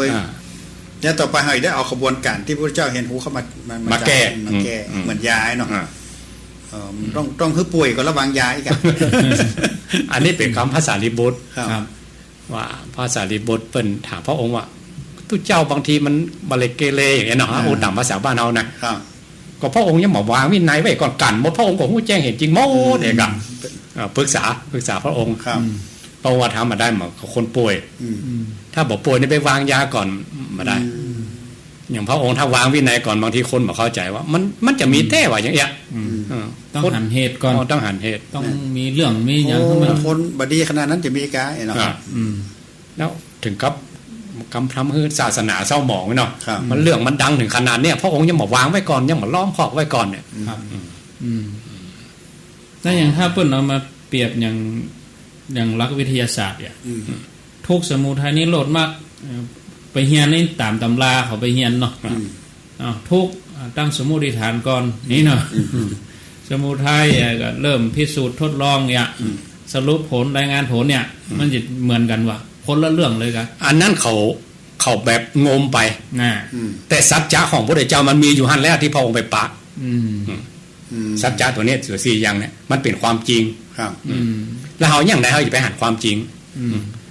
จิตหลุดพ้นดวงตาเห็นธรรมนะต้องจิตหลุดพ้นออกไปมาถึงจะหันธรรมนะถ้าบรรลุออกจากวงจรนี่เขาบาหันเขาอยู่ในครอบอยู่เนี่ยก็เดี๋ยวว่าจะตีความหมายความทุกข์ก็คืออย่างที่เขาหู้ความหมายว่าสภาพที่ทนได้ยากทุกข์กายทุกข์ใจทุกข์ลำบากตักตำทุกข์เพราะอย่างใดมันทุกข์กับการกับงานทุกข์กับความเหน็ดเหนื่อยเมื่อยล้าทุกข์อย่างมันนิ่มใจอันนี้ก็แม่นะแต่ว่าเฮามันมีเฮาอยู่ในหันมันเป็นอย่างเดียวเฮาทุกข์อ่ะทุกข์นี้เป็นของเฮาอ่ะมันไม่แยกแล้วไม่ทุกข์อย่างคำหนึ่งสภาวะที่ตั้งอยู่นานไม่ได้ทนไม่ได้นานนั่นเป็นทุกข์ที่เป็นสากลเนี่ยทุกข์ที่เป็นสากลแต่ว่าเฮาเปลี่ยนมันเฮาทุกข์เกิดแล้วเฮาเพราะว่าบางทีเฮาหนีทุกข์อ่ะถ้าทุกข์เหมือนกับมันเหมือนกับตรงกำนาเนาะให้ไปไถนาคือเข้ามันบังเกิดเนี่ยแล้วก็ไปแล้วไปแหงนหน้าขึ้นฟ้าปุ๊บตรงหน้าก็มีอย่างแล้วมีเสียอย่างละอย่างไปลบอย่างตีอย่างหนึ่งหรือยังบางคนบอกว่ายังบางคนหนีไปที่อบายมุกอ่ะพอมันตุ๊กมันทนมาได้เอายากมาเติมแล้วนะง่ายตีก็คือง่ายไปก่อนนะเอาเหล้ามามอมเนี่ยบางคนก็กินยานอนหลับบางคนก็กินยาแก้เครียดเนี่ยอันนี้คือง่ายมันไม่จะดับทุกข์ง่ายทุกข์ง่ายทุกข์ยิ่งง่ายกว่ายิ่งมหันนะยิ่งทุกข์ไปติ๊กๆแต่พระองค์คือดับทุกข์ไม่ใจง่ายทุกข์ไม่ใจคือทุกข์ดับนะเข้าไปหูไปพออันทุกข์เนี่ยเมื่อเวลาเขาแจ้งมันนะมันก็จะมีของมันอยู่ห้านเอกะมีอย่างเก่าแต่ว่ามันเพราะนั้นตัวยานตัวแรกที่ไปหันเนี่ยเรียกว่านามารูปปฏิเฉทญาณเฉทะนี่แบบว่ามันขาดโดยเด็ดขาดนะมันหมายใจว่าทุกข์นี่เป็นของเขานะครับอย่างเขากับแก้วเนี่ยเป็นคนละอันกันเลยแต่ถ้าเขาแบบแจ้งเนี่ยทุกข์กับเขานี่อันเดียวกันเลยอย่างได้กับจ้างเนี่ยมันถึงอันเดียวกันนะสมมติว่าอย่างอันทุกข์กายเกิดจากการเจ็บป่วยเนาะแต่ถ้าเป็นมันเขายังเจ็บอยู่อย่างที่เขาเคยยกครูบาอาจารย์อย่างหลวงพ่อเกษมไหมเนาะแต่ถ้าหลวงพ่อเกษมถึงสภาวะที่ว่ามันไม่ใช่เฮาแล้วเนี่ยผ่าตัดมันต้องวางยามันต้องวางยาทั้งที่มันก็เจ็บอยู่ก็ยังยกตัวอย่างว่าอันก็หมอชีวกโกมารพัฒวางยาคือพระองค์ที่พระองค์โดนพระเทวทัตกิ้งมาหินใจโลหิตห่อขึ้นมาหมอชีวกเอายาไปปอกเลยเอายาปอกก็ลืมมาเข้าไปในเวียงลืมมาได้บอกว่ายานี่มันแห้งนะไปถ้าปอกมือนี่มันร้อนแล้วก็กระวนกระวายอยู่ในเวียงคืนหุ่งลืมบอกแจ้งมากับรีบมาแต่พระองค์บอกพระอานนท์ว่ายาเสร็จออกฤทธิ์เต็มทีแล้วแกออกได้ละหมอชีวกก็แจ้งมาหาพระองค์ว่ายาที่แต่คืนลืมบอกไปว่าต้องแกะพอถึงเที่ยงคืนมาต้องแกะพระองค์ก็บอกว่าบอกพระอานนท์แกะออกไปแล้วนั้นแล้วก็หมอชีวกก็ถามพระองค์เจ็บว่าอาหารตอนเนี้ยเพราะว่าเวทนาคือความเจ็บความปวดของพระองค์มีอยู่แต่ได้ว่าขนาดพระพุทธเจ้านะพระพุทธเจ้าก็ยังเจ็บยังปวดเนี่ยแต่ว่าการที่ตัวตนที่ไปเสวยมันมีแล้วพระองค์เป็นตนละหันตาแล้วไม่ใช่ว่าเหมือนเปื้อนเป็นอัมพาตกะสิ่งเล่งลุ่มบะหูอย่างมีนะแต่มันไฟไหม้ตีนกับบะหูอย่างคนละอย่างกันเนาะคนละอย่างอัมพาตนั้นมันประสาทบัดทำงานได้ครับบางคนไฟไหม้บะหูนะเพราะว่าเป็นอัมพาตนั้นประสาทบัดทำงานได้บอกว่ามันปล่อยวางได้ไม่ใช่ไหมเพราะนั้นคนไหนที่เจ็บที่ปวดหรืออันนั้นแสดงว่าเส้นประสาทยังทำงานอยู่คุณของปวดคุณของเวทนาถ้าบอกหูคิงนี่แสดงว่ายุ่งแล้วต้องยุ่งนั้นทุกตัวเนี้ยถ้าเฮ เรายังยึดถือว่าเป็นของเขาจะคิดกำหนดเอาก็บ่ได้นะมันต้องแยกกันเด็ดขาดนะปารีสนี่แปลว่าโดยรอบเด็ดขาดเลยเฮากับมันนี่คนละส่วนเลยอ่ะมันอยู่แหมตี้ไงแล้วเฮาอีกทำได้ก็ถ้าตัวนี้บ่ขาดเมื่อใดวิปัสสนามันเดินบ่ได้ตัวที่หนึ่งของวิปัสสนาญาณเลยครับแต่ว่าอันเฮาอู้กระบวนการแบบโลกเนี่ยเพราะนั้นหลักที่สูงสุดของพุทธศาสนาเฮาก็ต้องเห็นหูเรื่องตุกเนาะเพราะนั้นถ้าเฮาบ่มีตุกเฮาก็บ่ฮู้ธรรมพุทธเจ้าเวลาตุกเกิดกับกายกับใจเนาะจากการเจ็บป่วยกับเรื่องกายใจมันตุกสุกอย่างเนี้ยอันนี้เฮาก็ต้องเหมือนว่ามันเข้ากระบวนการเห็นหูในการที่จะเห็นหูตามที่พุทธเจ้าหูเฮาคือเป็นเชิงบวกครับมันต้องเริ่มที่ตุกนี้ถ้าเริ่มอย่างอื่นยังยกตัวอย่างเทวดาทั้งหลายสุกลงไปเนาะอันน่ะมันมหันตุกบ้านเรามีตัวเก่าที่เอาตัวเก่าออกจากตุกจากความเป็นตัวเป็นตนเนี่ยยากมากๆง่ายๆสุกเทวดาสุกเขานั่งอู้กันเนาะมันนั่งแล้วมันเจ็บหลังเจ็บเอวเนาะมันม่วนเนี่ยนะมันเจ็บท้องบ่เข้าห้องน้ำสักอย่างก็เลยหันว่ามันเป็นตุกเป็นตุกแล้วอย่างแล้วออกต้องรับบารมีระดับองค์สมเด็จพระสัมมาสัมพุทธเจ้ากันที่จะเอาหมู่เทวดานี่ออกเอาความเป็นตัวเป็นตนของหมู่เทวดาออกแต่ถ้าปฏิบัติกันตั้งแต่ในโลกนี้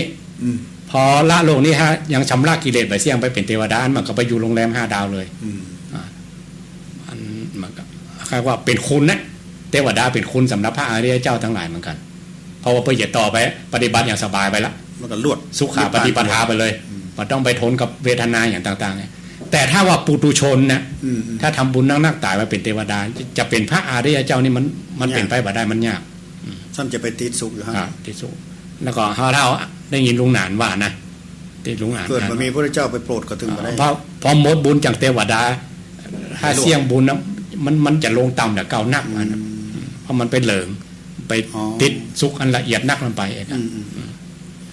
เพราะในโลกวัฏสงสารนี่มันถ้าอู้ถ้าไปเป็นสัตว์ในภพภูมิอบายภูมิกับตุกลงไปมั้งตุกลงไปแถมแล้วมันปฏิบัติสมมติว่าเขาวาดภาพอย่างเพิ่นวาดตกมรหกเนาะหัวเปียงกันอยู่ในมรหกกัน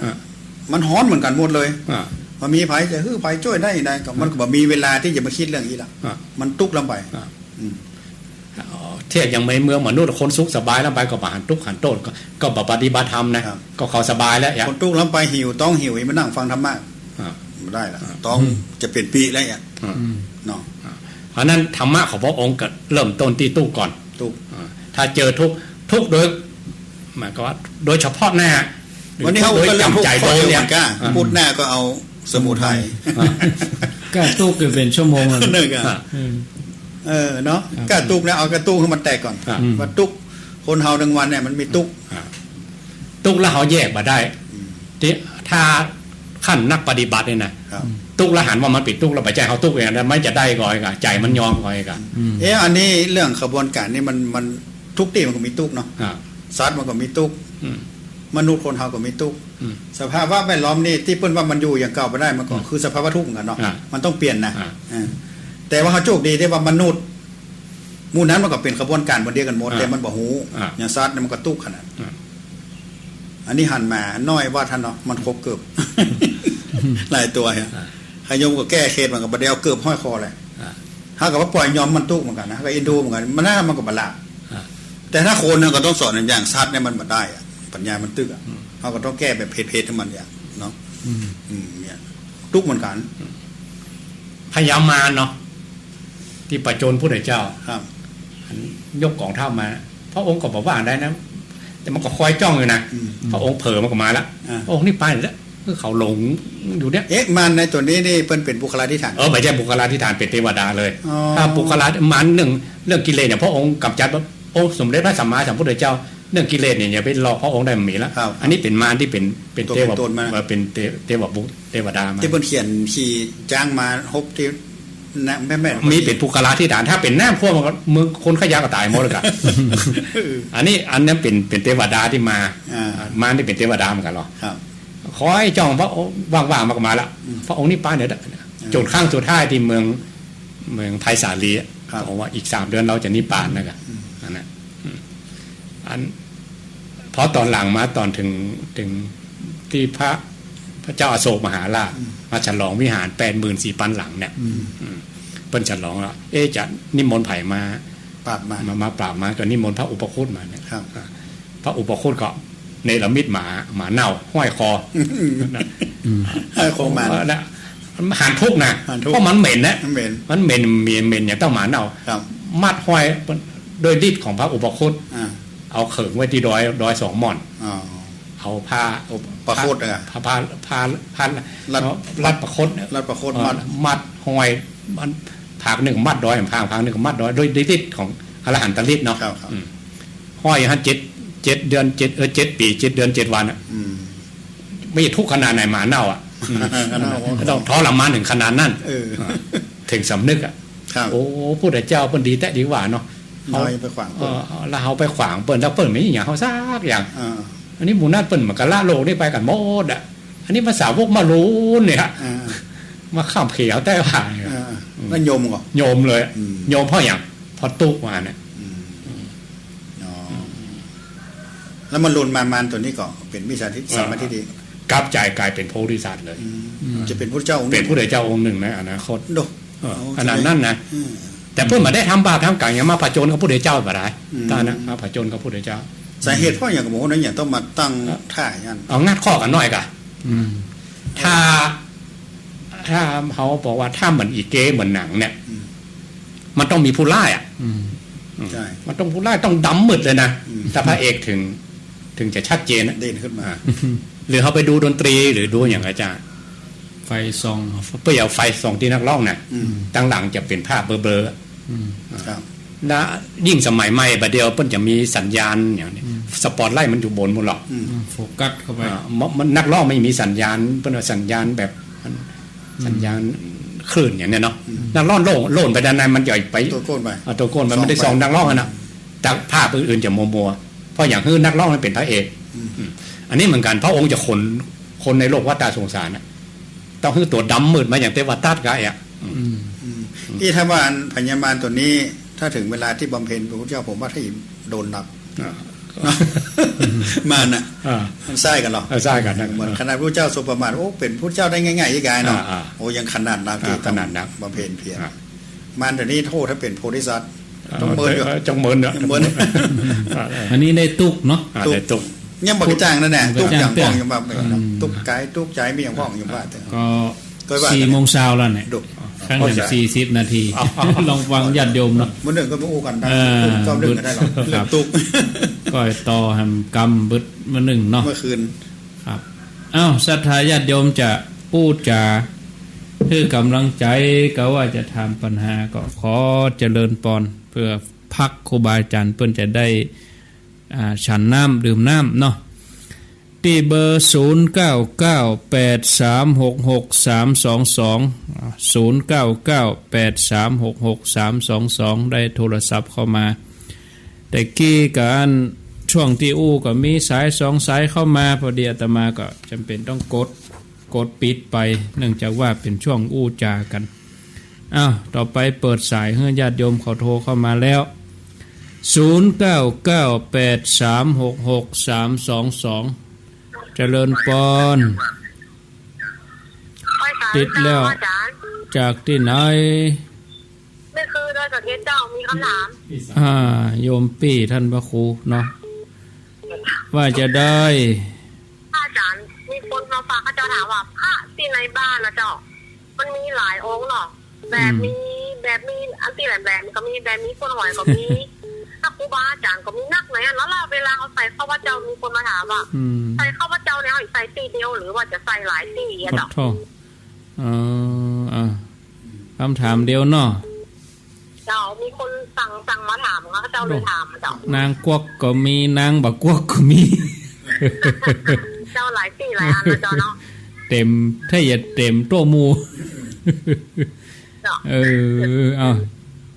เดี๋ยวเราฟังเนอะสาธุเจริญปอน อาจารย์อาจารย์ จากตังได้ จากหัวเด้งหางดงเนี่ยเจ้า ว่าจะได้ ฟังกันกับม่วน ม่ว เนาะ นดี มันงอม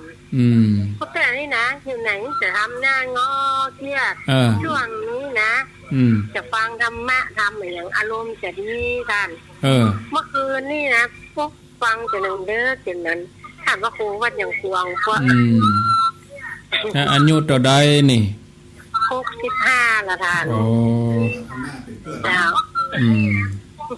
เอาธรรมะเป็นที่เปิ้งนมัสการทุกคน โมทนา099 นมัสการค่ะ8366 322เจริญปอนสาท่านพระครูอ้าวว่าจะได้ใหม่หนองหอยวันนี้มาได้3ตนครับ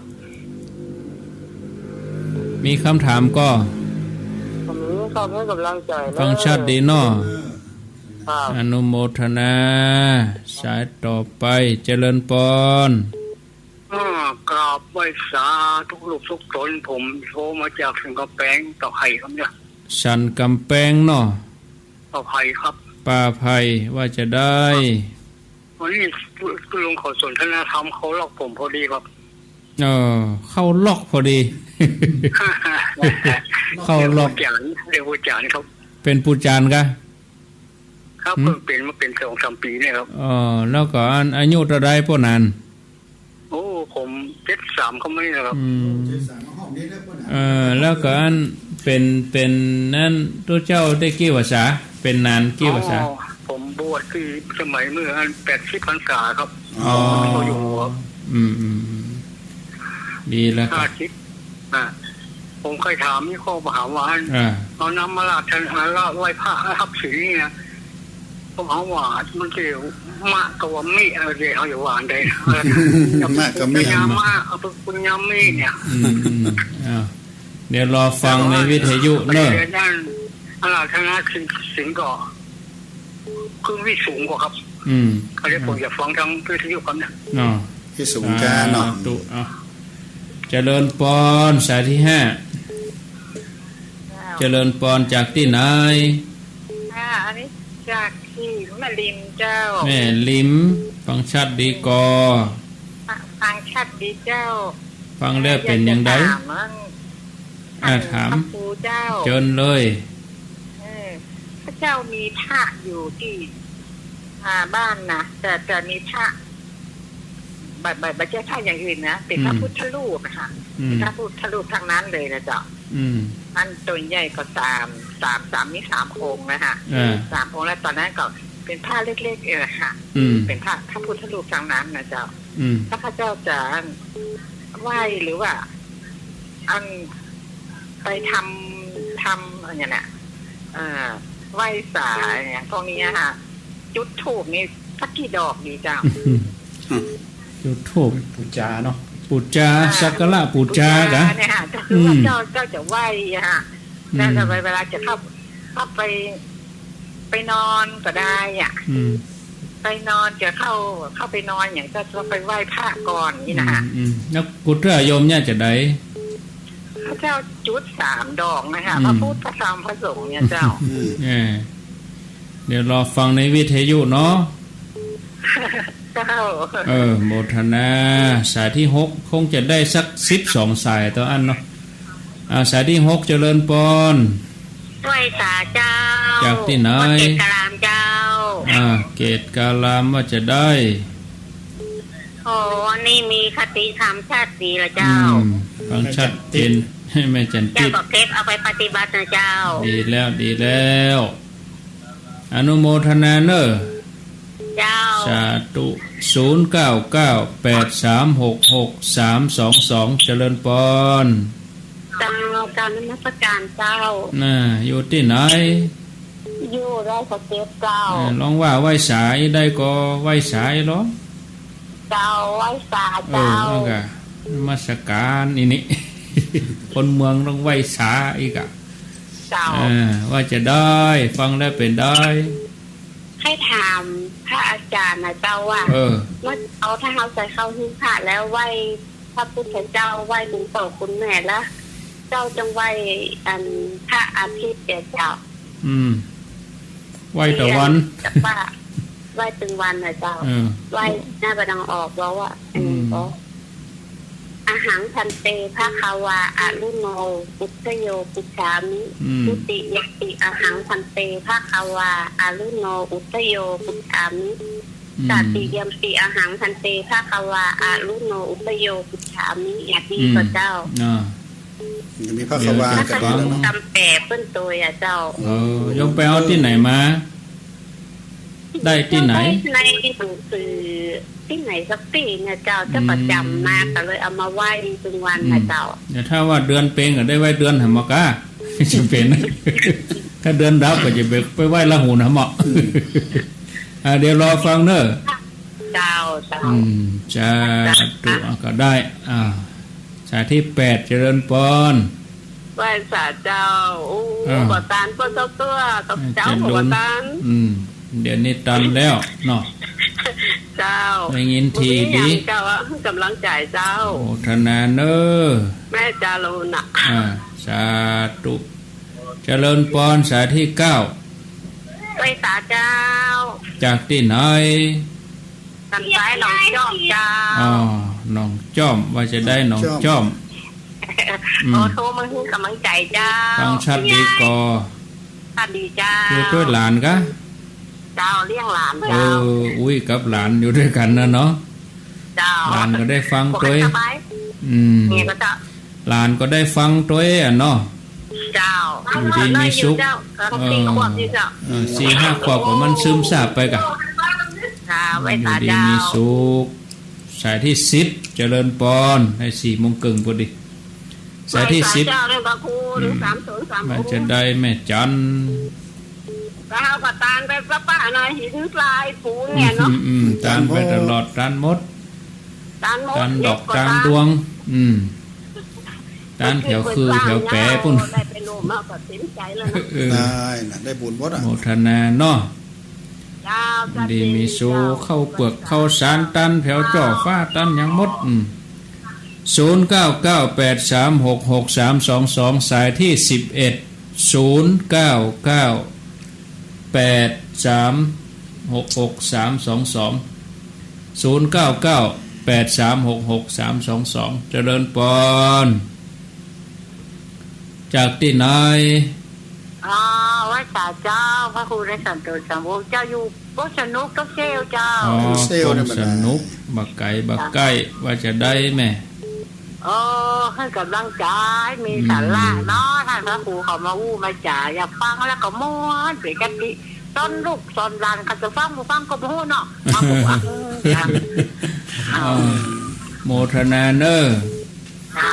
ไว้สาเจ้าสาธุเจริญปอนจากที่ไหนสุดท้ายจากทางใดไว้สาเจ้าจากทางใดจากบ้าน700 ปีเจ้า700 ปีเจ้าอยู่ในหมู่บ้าน700 ปีหั่นกะเจ้าเป็นข้าราชการเนาะนั่นอันอย่างเนาะกระดูกพวกลูกแม่เนี่ยเขาจะเอาไปเจ้าไปจะไหนไปไหนจะไปเอาไปว่าอย่างใดฮะแล้วประเด็นมันมีไหนแล้วประเด็นมันมีไหนจะเอาไปไหนมีไหนเดี๋ยวนี้อยู่700 ปีอยู่กระดูกนะมีไหนจะเอาไปก็ไปไหนนี่มาออกกันเถื่อนเอาไปอย่างก็จะเอาไปฝังไว้ก็จะเอาไปลอยน้ำฮะแล้วประเดี๋ยวมีไหนกระดูกมีไหนมีบ้านมีไว้บ้านแล้วเอาไว้เมินล่ะเจ้าเอาหลายปีแล้วไว้เอาไว้กี่ปีแล้วได้หลายปีละหลายปีมาล่ำอยู่บ้านฉันจะไปดูเปิ่นบอกดูในคิดการเจใส่เนาะแล้วเขาจะเอาไปย่างจะไหนเอาไปลอยน้ำตั้งแต่เอาไว้บ้านก็เป็นอย่างก็เป็นอย่างละเป็นอย่างเนาะเดี๋ยวรอฟังในวิทยุเนอะเจ้าสาธุคนเท่าเนาะอินดูคนดูเปิดวะเขาเปิดจะเกิดกับมูเอาไปยังจะได้เอาไปยังจะได้เอาทวนคงจะยุติการทับสายไว้แต่อีกก่อนวันนี้เนาะ4:33 นาทีสายที่1แม่คือโดยสเก็ตสายที่2หางดงสายที่3ไม่หนองหอย สายที่ 4ปลาไผ่สันทรายอันนี้ก็เป็นป้อหนานสายที่ 5 แม่ริมสายที่ 6 เกตการามแม่จันทิพย์สายที่ 7 ดอยสะเก็ดสายที่ 8 แม่เจรุนสายที่ 9 หนองจอมสายที่ 10 แม่จันเดินสาย11ปงสนุกตุ้งเซี่ยว12 700 ปีมีคำถามอยู่1 2 3 4 5คำถามก็เกินชั่วโมงนี่คงจะพอดีกับ5คำถามคำถามแรกมีพระไว้ในบ้านหลายองค์มีครูบาอาจารย์พ่องอะยังพ่องหลายองค์แล้วเขาจะไหว้จะได้นี่ฮะไหว้พระกะก็ไหว้ใส่ข้าวกะใส่ข้าวอ่ะมันใส่ข้าวแหมโยมไม่คือนั่นนะกะรวดกันตึงไหว้เนี่ยเอาไหว้กำองก็ว่าใส่คนละถาดก็ว่าใส่ถาดเดียวกันเอาแล้วครูพาโมดจะไล่ไหว้กำตนกำองกะเฮาเอาทุกเจ้าอย่างเฮาเนาะเวลาไหว้ก็ไหว้ที่เดียวเนี่ยไหว้ตัวหมู่หันหมดอ่ะจะมีครูบาอาจารย์อยู่ที่หั่นกาพุทธรูปองค์น้อยองค์ใหญ่อ่ะครับแล้วก็ว่ารวมกันหั่นน่ะตรวจน้ำกาไหว้ก็ไหว้ที่เดียวกันครับผมที่โยมใส่ข้าวนั่นก็ใส่ที่เดียวก็ได้โอ้ก็อันก็มันก็มีน้ำหวานน้ำอย่างไรบ่ค่ะอันนั้นปุรีหมากเมี่ยงก็แล้วแต่กะแล้วแต่เฮาศรัทธาจะเพิ่มเนาะถ้าเขาไปแนะนำบอกคือต้องใส่กับอีทธรรมกะจะไปได้ซื้อถึงวันเพิ่นที่มีก็คือข้าวกับน้ำเนาะใส่ครับปุจจากุลเนาะปุจจากุลจะพุทธเจ้ากับปุจจากุลอย่างเดียวกันเนาะครูบาอาจารย์กับปุจจากุลอย่างเดียวกันวัสดุอย่างเดียวกันนี่ครับดอกไม้ธูปเทียนข้าวน้ำปุจนาอาหารเนี่ยครับจะไปแยกพุทธเจ้าต้องเอาอย่างคนบ้านต้องครูบาอาจารย์นี่มันก็อีทน่ะมันอีทนะด่าหนักเนาะถ้ามาครูว่าจะได้ก็ทำถูกแล้วพอมาตอน5ตอนวันทาขมะทำเมพันเตกันก็แปลว่าถ้าเขาทำประตูก็ขอขมามันจะมีอันหมดแล้วหรอกครูบาอาจารย์เปิ้นเก่งเปิ้นรวบรวมไว้หมดแล้วอันเนี้ยบัตรถูกบัตรต้องก็ขอขมาเนี่ยขอขมาเพราะนั้นจะมามีโทษมีแต่คุณอย่างเดียวเขาจะทำอย่างไรก็ได้พอตอนท้ายมาขมะทำเมพันเตถ้าทำประตูบัตรต้องก็ขอขมาโยมบางคนก็อู้เล่นเอาขันเดียวนะเอามากินด้วยกันเอาเนอะโยมกรรมเป็นอ่ะอู้เล่นๆเนี่ยที่จริงก็บอกก็ปุจจากุลเนาะจากุลด้วยแสดงด้วยวัตถุข้าวน้ำปัจจัยกินได้มันพูดตามภาษาเจ้าบ้านเขานะเขาจะเอาแค่สามัญสำนึกของเขาอะเขากินอย่างเขาใจอย่างเขาอย่างใดที่สุดคืออย่างข้าวกับน้ำเนี่ยเขาอู้เรื่องนี้ก่อน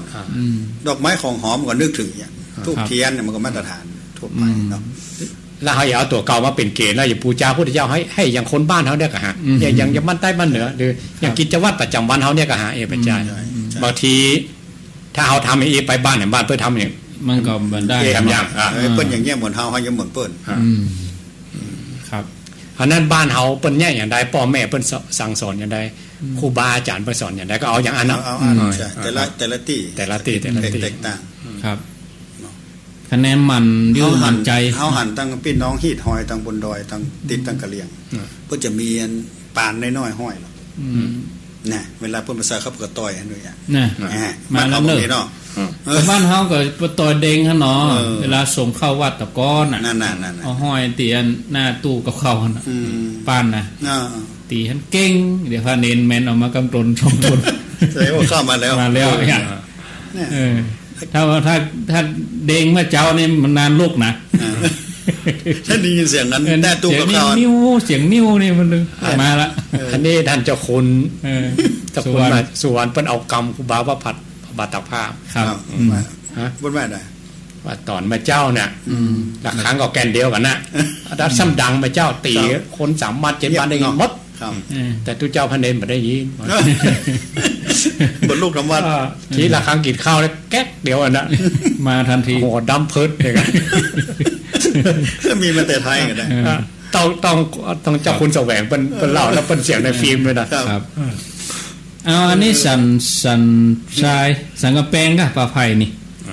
เป็นนานก็นานอาจารย์คำไหว้พระลงมีก็ว่าลงมะอันนี้ต้องถามตู้หลวงวัดแต่ละที่เนาะมาตรฐานตู้หลวงเขาจะเอามีเอาจะวิสูงก็เขาจะติสระก็นานถ้ามันได้มาสัมมนาด้วยกันนี่ถ้าสัมมนานี่เพิ่นเฮือจังใหม่เขานี่ลงมีบดนะมีกับเฮือมีเหมือนกันหมดเด้อสมมติว่าอิมินาสการพุทธังอภิปูชยามิพุทธังสรังคสามิ ปานาติปตาเวรมณีสิกขาปะทังสมาธิยามิคือมันมีไปด้วยกันเนี่ยอีเปิ้นว่าอีแต่เราไปมะมันก็มะมันถ้าบ้านเฮาเอามะเฮาก็มะนั่นก็แต่เคยมะมาตลอดกับมะมันบ้านเป็นหมู่เนาะแต่สากลเนี่ยถ้าไปห่วมก็เปิ้นถ้าเฮาเปิ้นมีเฮาก็ไปมีแต่เปิ้นเหียถ้าผู้จานข้ามเขตไปเวียนตานบ้านอื่นเนี่ยครับก็ต้องขอเปิ้นมีกับเปิ้นมะเอาวิสูงหะมะเอาติสรณีนะเพราะว่าวิสูงอย่างเดียวกันต้องดูแต่ละที่เพราะว่าแต่ละเขตแต่ละถิ่นต้องถามตู้หลวงเขาน่ะ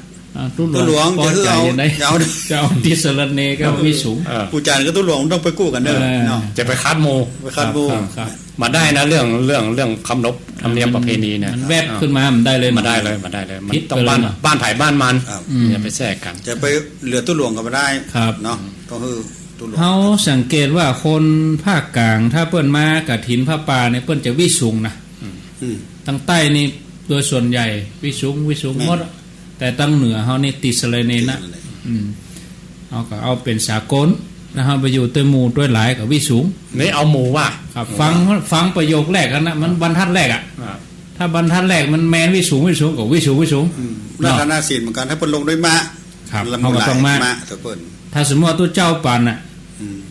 พี่ปูชยามิเขาพี่ปูชยามะมันขับไปได้ต้องมีนะเปิ้นถ้าแบบบาลีเถื่อนเนี่ยนะถ้าขึ้นมายังต้องลงมะเพราะว่ามันเป็นพหุวจนะมันเป็นมูหลายถ้าขึ้นอาหารมันต้องลงมิอย่างนี้อันนี้เป็นเอกวจนะคือคนเดียวอันนั้นบอกว่าอันนั้นมันเรื่องภาษาปีกย่อยไปอันนี้เอาธรรมเนียมเมืองเขาเอาธรรมเนียมบ้านเขาบัดต้องมีต้องมะอย่างเปิ้นว่าอย่างได้เอาอย่างนั้นอย่าไปว่าถูกว่าผิดมาได้มาเถียงกันนะมอเนาะสิตังคูปูจานถ้าเขาบอกฟันธงมาได้เนี่ยเพราะแต่ละตีแบบเหมือนกันได้รอให้ไปย่างใช่เอาหีดได้รอไปใจสันชายกับยุ่งอ่ะข้ามน้ำปีไงวันทาก็เหมือนกันอะไรเนี่ยมันได้เนาะคนละอย่างนะวันนั้นนะอยู่บ้านใดกับไฟบ้านนั้นถ้าบอกเข้าใจก็ถามตู้หลวงท่านตู้หลวงลงเฮาเพิ่นเอาหยังนี่แน่นอนกว่านี่ตู้หลวงบทแต่ว่ามันซื้อนะครับผมก็งอกแล้วได้เหมาะได้ยุ่งกับมันกันเดี๋ยวถ้า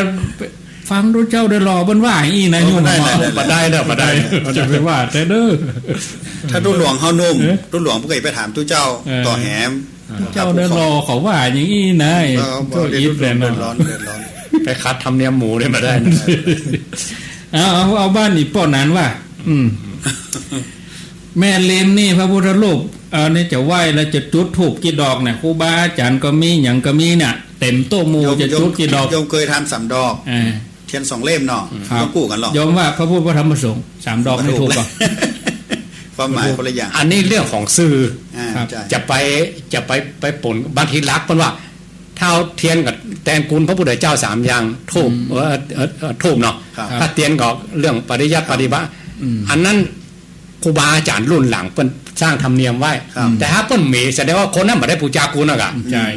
มันบ่ใช่มันเป็นธรรมเนียมก็เปิ้นมีเทียนเล่มเดียวก็ได้แล้วแต่มีทูบเกิดมันมีมีก็ยกมือไหว้เอาอย่างเอาตามหลักพระไตรปิฎกเลยเนาะอย่างพระเอกาทีปิยะเถระผมท่องชื่อได้นะชื่อยาวเหมือนนะท่องยาวกันเปิ้นตามประทีปดวงเดียวปูจาก็ถ้าสมัยนี้ก็ประทีปดวงเดียวกับปูจาศพมากะแต่กุลพุทธเจ้าเอากุลนั่งเฝ้าคืนห้องอ่ะเอาประทีปดวงเดียวที่แผ่นดินไหวก็ย้อนประทีปดวงเดียวเหมือนกันค่ะพอมาจ่าสุดท้ายเนี่ยเราเปิดพระไตรปิฎกทุกเล่มเลยว่าอรหันตาเจ้าตนใดที่มีอายุต่ำกว่า4 ขวบเกินบ่มีเหรอมีตัวเนี้ยตัวนี้องค์นี้ด้วยอานิสงส์ที่เปิ้นเอาตามประทีปดวงเดียวเปิ้นชื่อว่าเอกาทีปิยะเนาะถ้าขึ้นไปเป็นเทวดาแล้วเอกาทีปะเถระเอกาทีปะเทวดาตอนชาติสุดท้ายเนี่ยเป็นละเอกาทีปิยะเถระตามประทีปดวงเดียวมีอายุ4 ขวบเกินนั่นแล้วเขายังมาเกณฑ์มาตรฐานว่าเตี้ยเราต้อง2 เล่มกันอันนี้เป็นยังต่างประเทศอันเดียวอย่างแต่ณยุคนี้ต้องมีธรรมเนียมมีธรรมเนียมปฏิบัติวัสดุอุปกรณ์การหารูปหาเทียนการสื่อสารการไปมาสู่มาตรฐานยุคนี้ครับเทียน2 เล่มทูบ3 ดอกเป็นมาตรฐานเขาเคยหันอย่างนั้นเอาไปอีกลองมามีให้เหมาะอย่างแล้วบางที่เปิ้นเอาจะปักไฟฟ้าหรอกกดแป๊กเชิญท่านประธานที่เคารพแป๊กกดแต่มันก็มีไฟมิด3 อันกันมีกันครับยังอยู่ลักษณะเขาที่เปิ้นผูกด้วยว่า3 ดอกปูจาคุณพระพุทธเทียน2พระธรรมวินัยก็คือ มันแก้ปัญหาแบบให้คนได้พิษเถียงกันมันลงตะนี่เหียมีคำตอบเพื่อเหียน่ากะมันต้องไปเสาะปัญหามาให้มันอย่างว่ามันจะแต่ละที่ก็จะเถียงกันครับอันนี้คือมาตรฐานสากลเป็นอย่างนี้เนาะแต่แม่จะพูดจา3ดอกพระธรรมพระสงฆ์ก็บ่เป็นหยังแต่ต้องหน้านี้ต้องพอเนอะนี่ม่วงตัวเพม่วงตัวเพนะหน้าฮ้อนเลยหรอนี่ก็อันตรายผ้าอย่างบ่ช่วยรักษานี่อ่ะจะเดือดร้อนเนาะไว้ถึงวันนึงไว้ไม่เฮือนค่าเนี่ยมันจะซ้ำกันแหละมันจะคนละเรื่องอันนั้นเรื่องความประมาทความประมาทต้องระมัดระวังอันนั้นอาศัยสื่อที่เขาไปหาพระพุทธเจ้าหรือสื่อไปหากุลพระพุทธเจ้าหรือสื่อไปหากุลแก้ว3ประการเนี่ยมันบ่เหมือนกันแต่จะไปเอาธรรมเนียมไปซ่อนกันหรือว่าเอาตัวเก่าใหญ่ว่าหรือเอาเปิ้นว่าบางทีสู่ตรงเนี้ยอีกาเขาจะเนาะเปิ้นบ่มีอ่ะครับอย่าไปบนเขาบนดอยเปิ้นบ่มีพร้อมแหมไปขี่เปิ้นได้จะได้ล่ะครับเปิ้นบ่มีอุปกรณ์บ่มีเอาที่มีหั่นก็ที่มีฮะเอาปี๊บเป็นตู้มูก็ได้มีมาแล้วอาจารย์วรรณชัยเนาะเอาปี๊บมันง่ายอ่ะขึ้นดอยลอยห้วยมันมาแตกแบบไปเกิกเนี่ยควักชายเต็มหั่นอ่ะปี๊บแค่3แก้นนี่เนาะ2แก้นไปเป็นตู้มูได้แล้วเนี่ย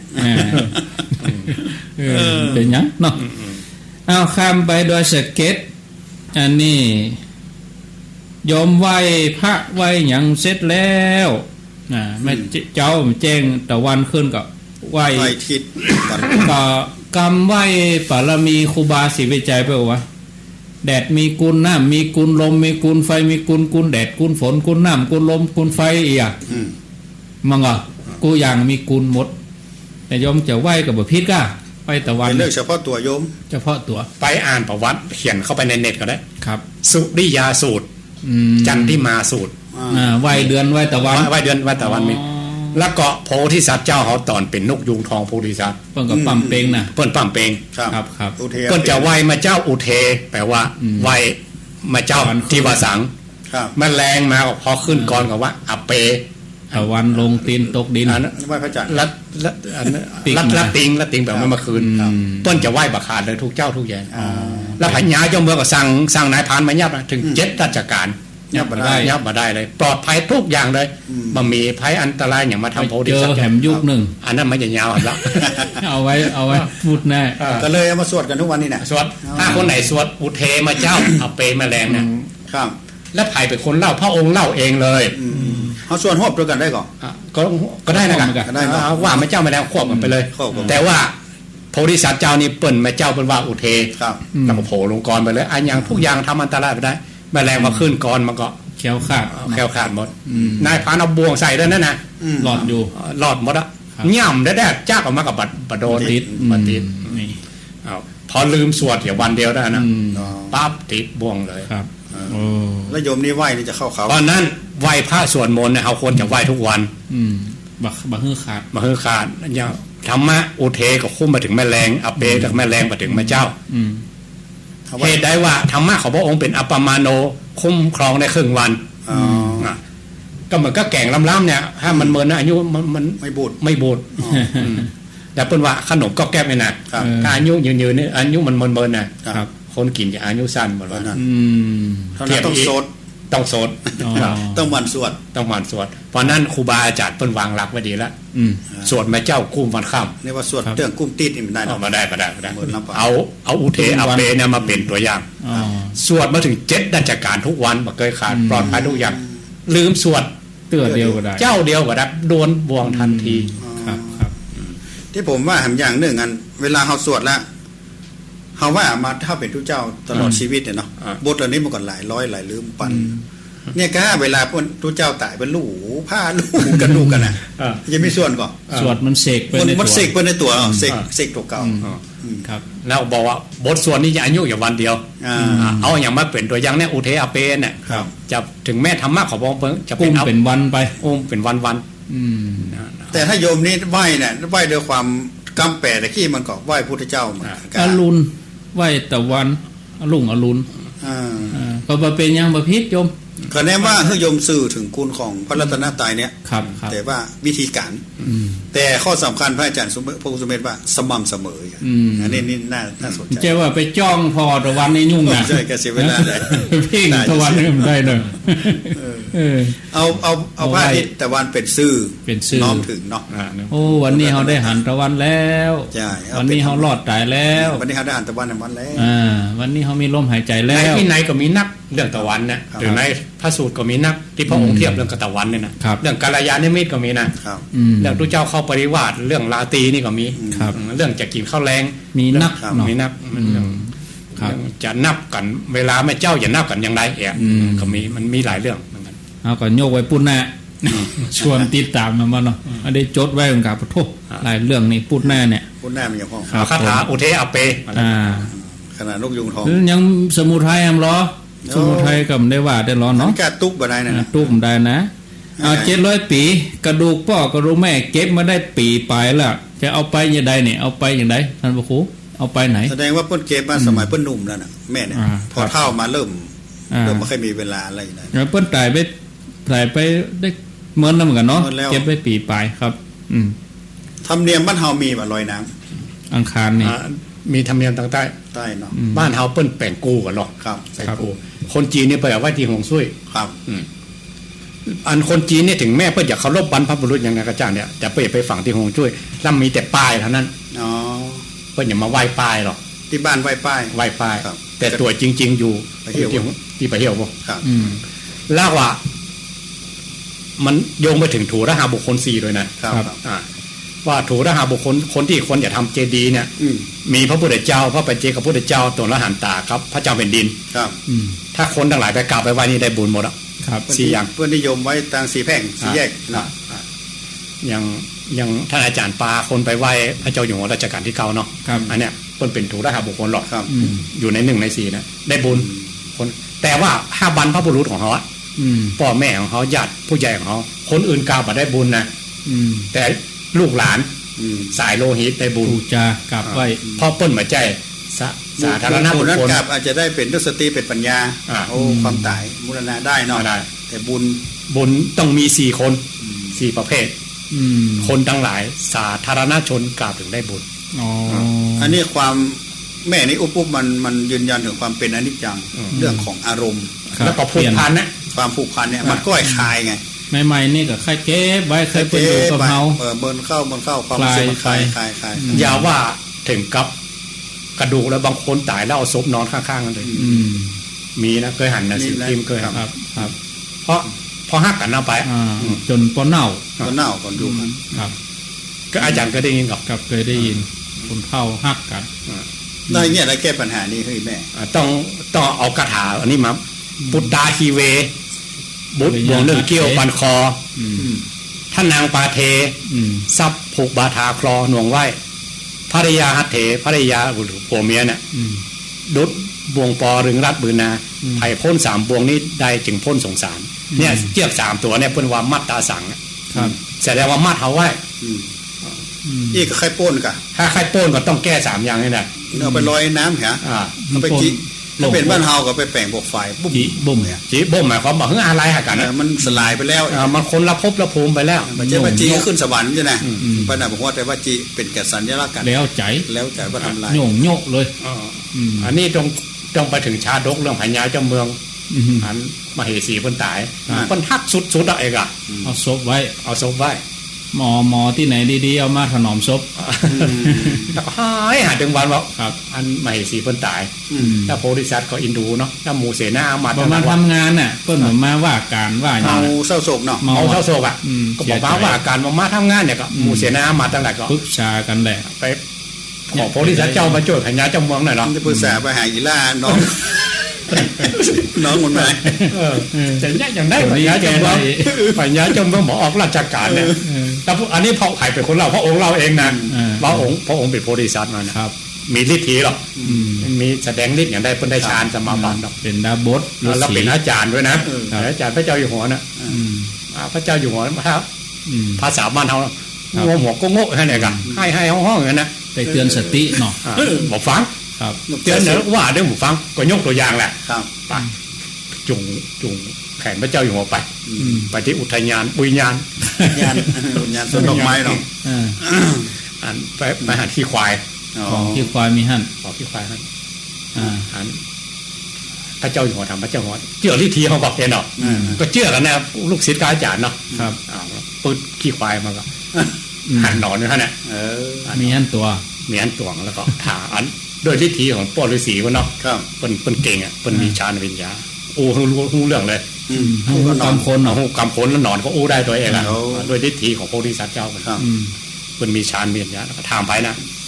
ถามไปถามมาเป็นใครก็เป็นมเหสีของพระเจ้าอยู่หัวนะครับอดีตภรรยาเก่าเกิดด้วยความหลงอ่ะเมาแต่ย่องแต่งตัวเพราะพระเจ้าอยู่หัวเพิ่นหักลำไปปัญญาเจ้าเมืองอ่ะลุ่มหลงในความงามย่องติ๊กตายแล้วไปเป็นนอนอยู่ในที่ควายนั่นแล้วก็เป็นอุปมาเทียบว่านะแล้วเขาอยู่ด้วยไหเนี่ยไปเนี่ยว่านะอยู่ด้วยแฟนใหม่มีผัวใหม่ละโอ้นอนออกมาแนมตัวอันนี้ผัวพระเจ้ามีไหนผัวอยู่ไหนเอาห้องผัวออกมาก็มีหน่อนำตัวเอาสมมุติว่านะถ้ามีเกิดเป็นคดีความอย่างสองข้างเนี่ยถ้าคือฆ่าพระเจ้าอยู่หัวเขาฆ่าหนอนเนี่ยจะโป้นคดีเนี่ยผมก็จำมาได้ใบเสียงนอกว่าจะคือฆ่าไปแล้วถ้าเนี่ยคนเนี่ยจะฆ่าไปเอาพญาเจ้าเมืองมันบอกว่าถ้ามันตัดได้ไม่ตัดคอพระเจ้าอยู่หัวล่างตีนมันเลยมันนะพระเจ้าอยู่หัวได้คลายเลยมันเนี่ยคลายความโศกคลายความเศร้าความโศกว่าเพราะเปิ้นเปลี่ยนภพภูมิไปแล้วบักขึ้นอย่างเขาแล้วเอาบักขึ้นมันไปหักแฟนเป็นหนอนบนมันเป็นหนอนเหมือนกันนะเขาก็ไปหักซากเน่าพระเจ้าอยู่หัวไปหักซากปีกมาในวังสั่งเผาเลยต้องนกหัดนกเหิดเผาแล้วบอกเฝ้าอย่างนั้นแหละมันเหมือนใจหักเอาแล้วเองอ่ะอันนี้บางคนเก็บกระดูกเหมือนกันนึกว่าพ่อแม่ฮักเขา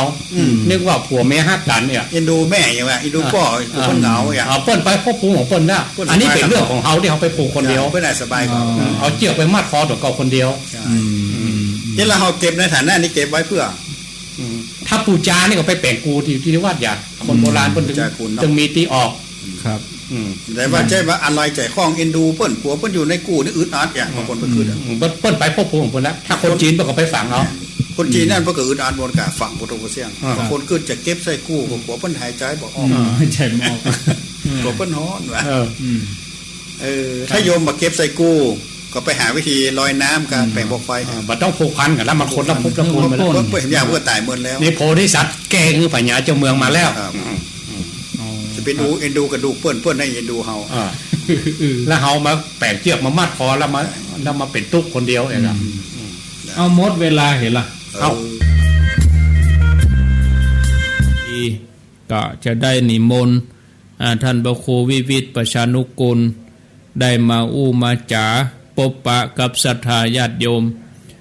ตอนนี้ก็ท่านพระครูเปิ้นก็กำลังทำภาระธุระอยู่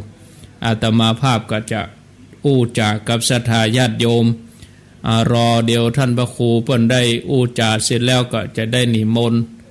ท่านพระครูเปิ้นมาพบปะศรัทธาญาติโยมท่านทั้งหลายเนาะก็ขออนุโมทนาเนอะศรัทธาญาติโยมที่ติดตามรับฟังรายการเมื่อค่ำมายามแรงอย่างนี้3 โมงวันพุธวันพฤหัสก็จะเป็นช่วงการสนทนาธรรมวันพุธนี่จะเป็นรายการสนทนาธรรมมา2 ตน 3 ตนส่วนวันพฤหัสก็จะเป็นได้นิมนต์แขกรับเชิญจิตได้นิมนต์เปิ้นมาวันนี้ก็เป็นวาระโอกาสของท่านพระครูวิวิตประชานุกูลวัดโหริน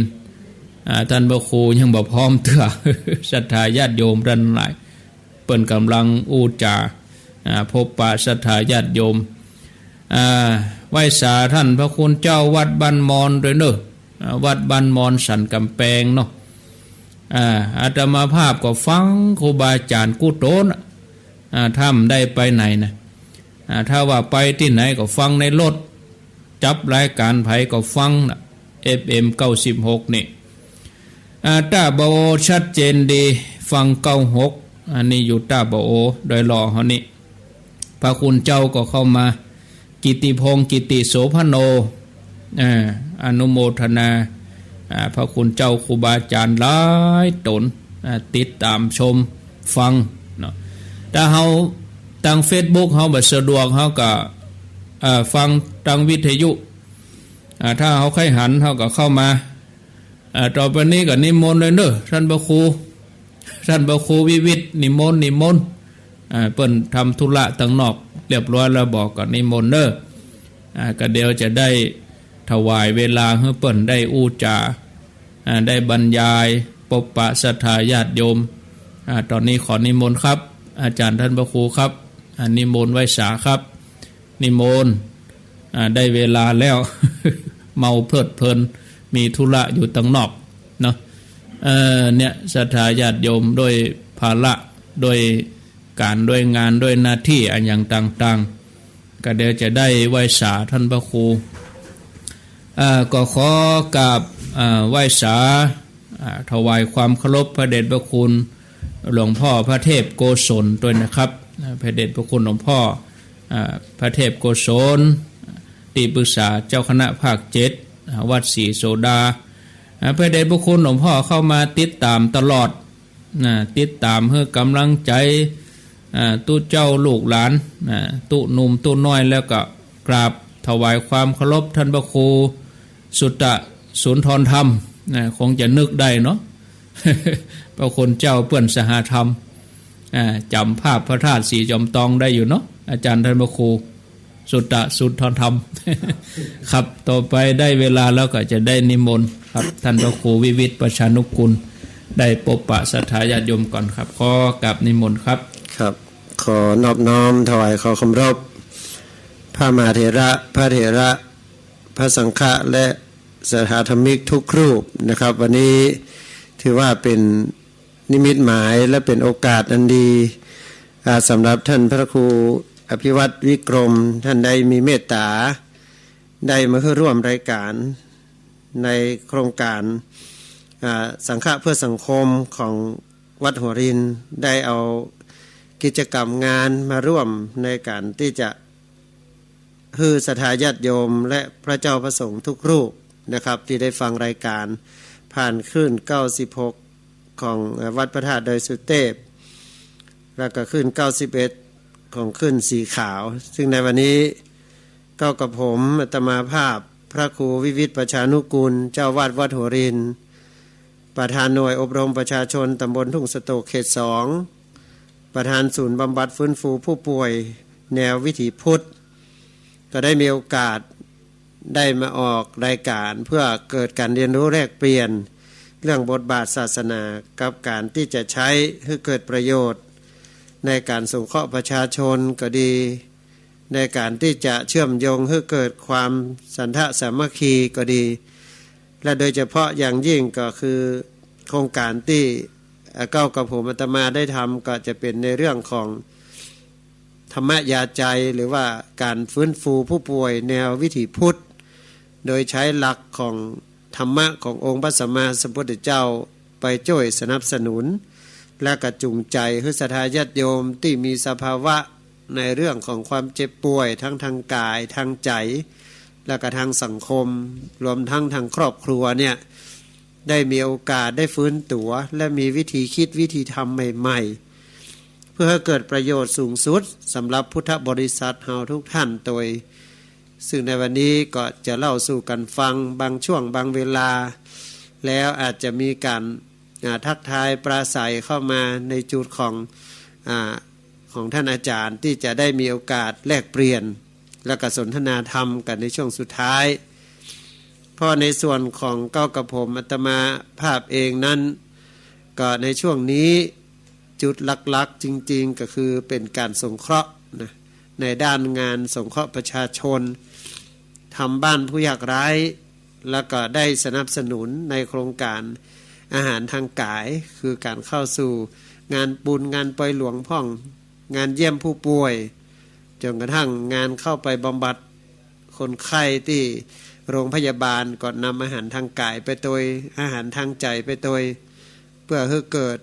ภาพลักษณ์ที่ดีของพระสงฆ์ที่จะคืนในเรื่องของกำลังกายกำลังใจให้แก่ญาติโยมศรัทธาวันนี้ก็ถือโอกาสได้มาแลกเปลี่ยนเรียนรู้แล้วก็อู้จ๋าเป็นภาษาธรรมเพื่อน้อมนำเอาหลักธรรมขององค์พระสัมมาสัมพุทธเจ้านั้นได้สู่พุทธบริษัททุกท่านได้มีโอกาสได้สัมผัสบทบาทของพระสงฆ์เห็นรูปแบบหนึ่งในโครงการสังฆะเพื่อสังคมธรรมยาใจ แล้วก็การฟื้นฟู ก็ปัจจุบันนี่ญาติโยมเขามีโรคประจำตัวหนัก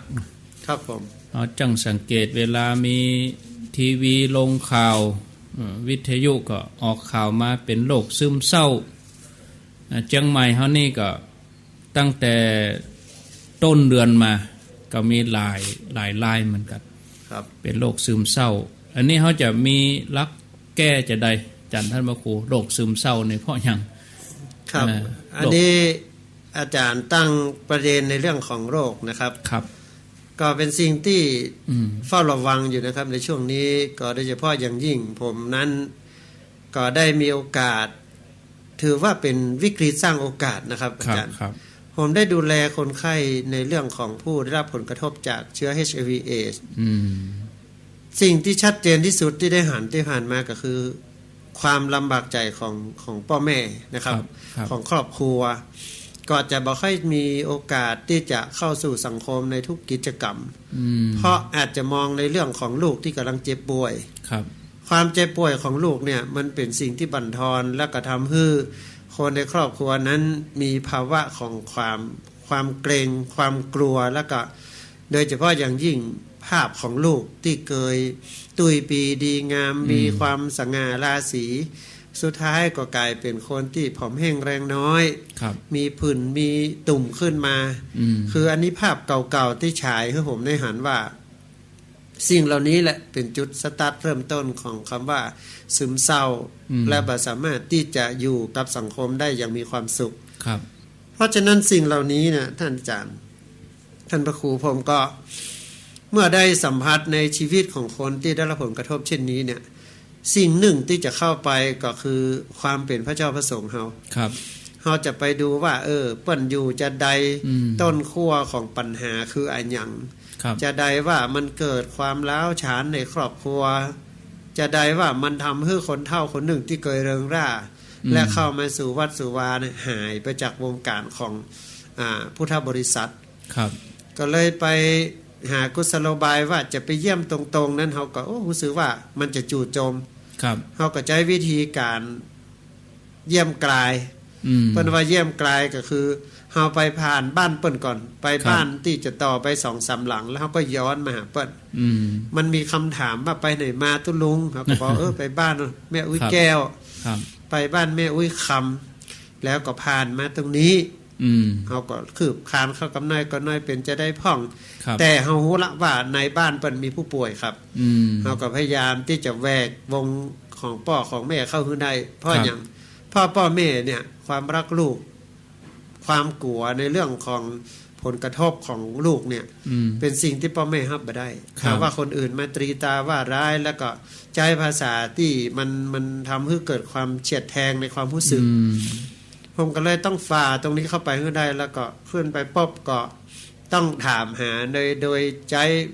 วิจารณญาณในเรื่องของทักษะการที่จะสอบถามก็ถามว่าบดเดียวอยู่โดยภัยครอบครัวไปได้พ่องละอ่อนไปไหนกันหมดบดเดียวมีภัยอยู่โดยพ่องไปเนี่ยการที่ไหนสุดท้ายคำถามเหล่านั้นก็โดนใจว่ายังมีคนสนใจในเรื่องของครอบครัวเปิ้นก็พยายามที่จะบอกบางสิ่งบางอย่างที่เปิ้นบ่อยากบอกให้ไผ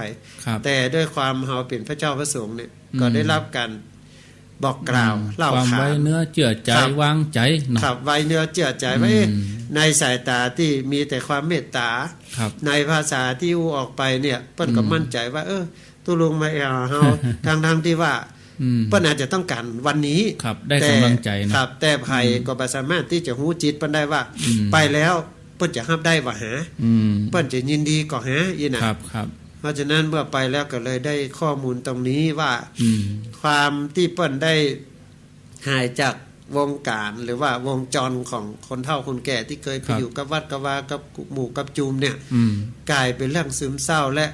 การหลีกเล้นนะครับท่านพระครูหลีกเล้นจากสังคมสุดท้ายจากสังคมที่กว้างๆเนี่ยกลายเป็นแคบเข้านั่นคือจุดประกายเริ่มต้นของคำว่าซึมเศร้าเมื่อไม่ได้รับการแก้ไขทั้งทางตรงและทางอ้อมทั้งทางโลกและทางธรรมเนี่ยบุคคลเหล่านี้ก็จะกลายเป็นคนที่อยู่เพื่อตัวเองหมายความว่าบ่ค่อยมีเพื่อนฝูงละรับบ่ได้ละ จากอยู่นอกบ้านก็จะอยู่ในบ้าน จากในบ้านก็จะอยู่ในเฮือน อยู่ในเฮือนก็จะอยู่ในสุดในมุ้งเมื่อได้ยินเสียงอะไรอย่างกระทบกระทั่งเข้ามาก็จะลบหลีกนะครับสุดท้ายก็จากที่มันกว้างก็แคบไปแคบไปแคบไปแล้วก็หาที่ไหนไปได้ละ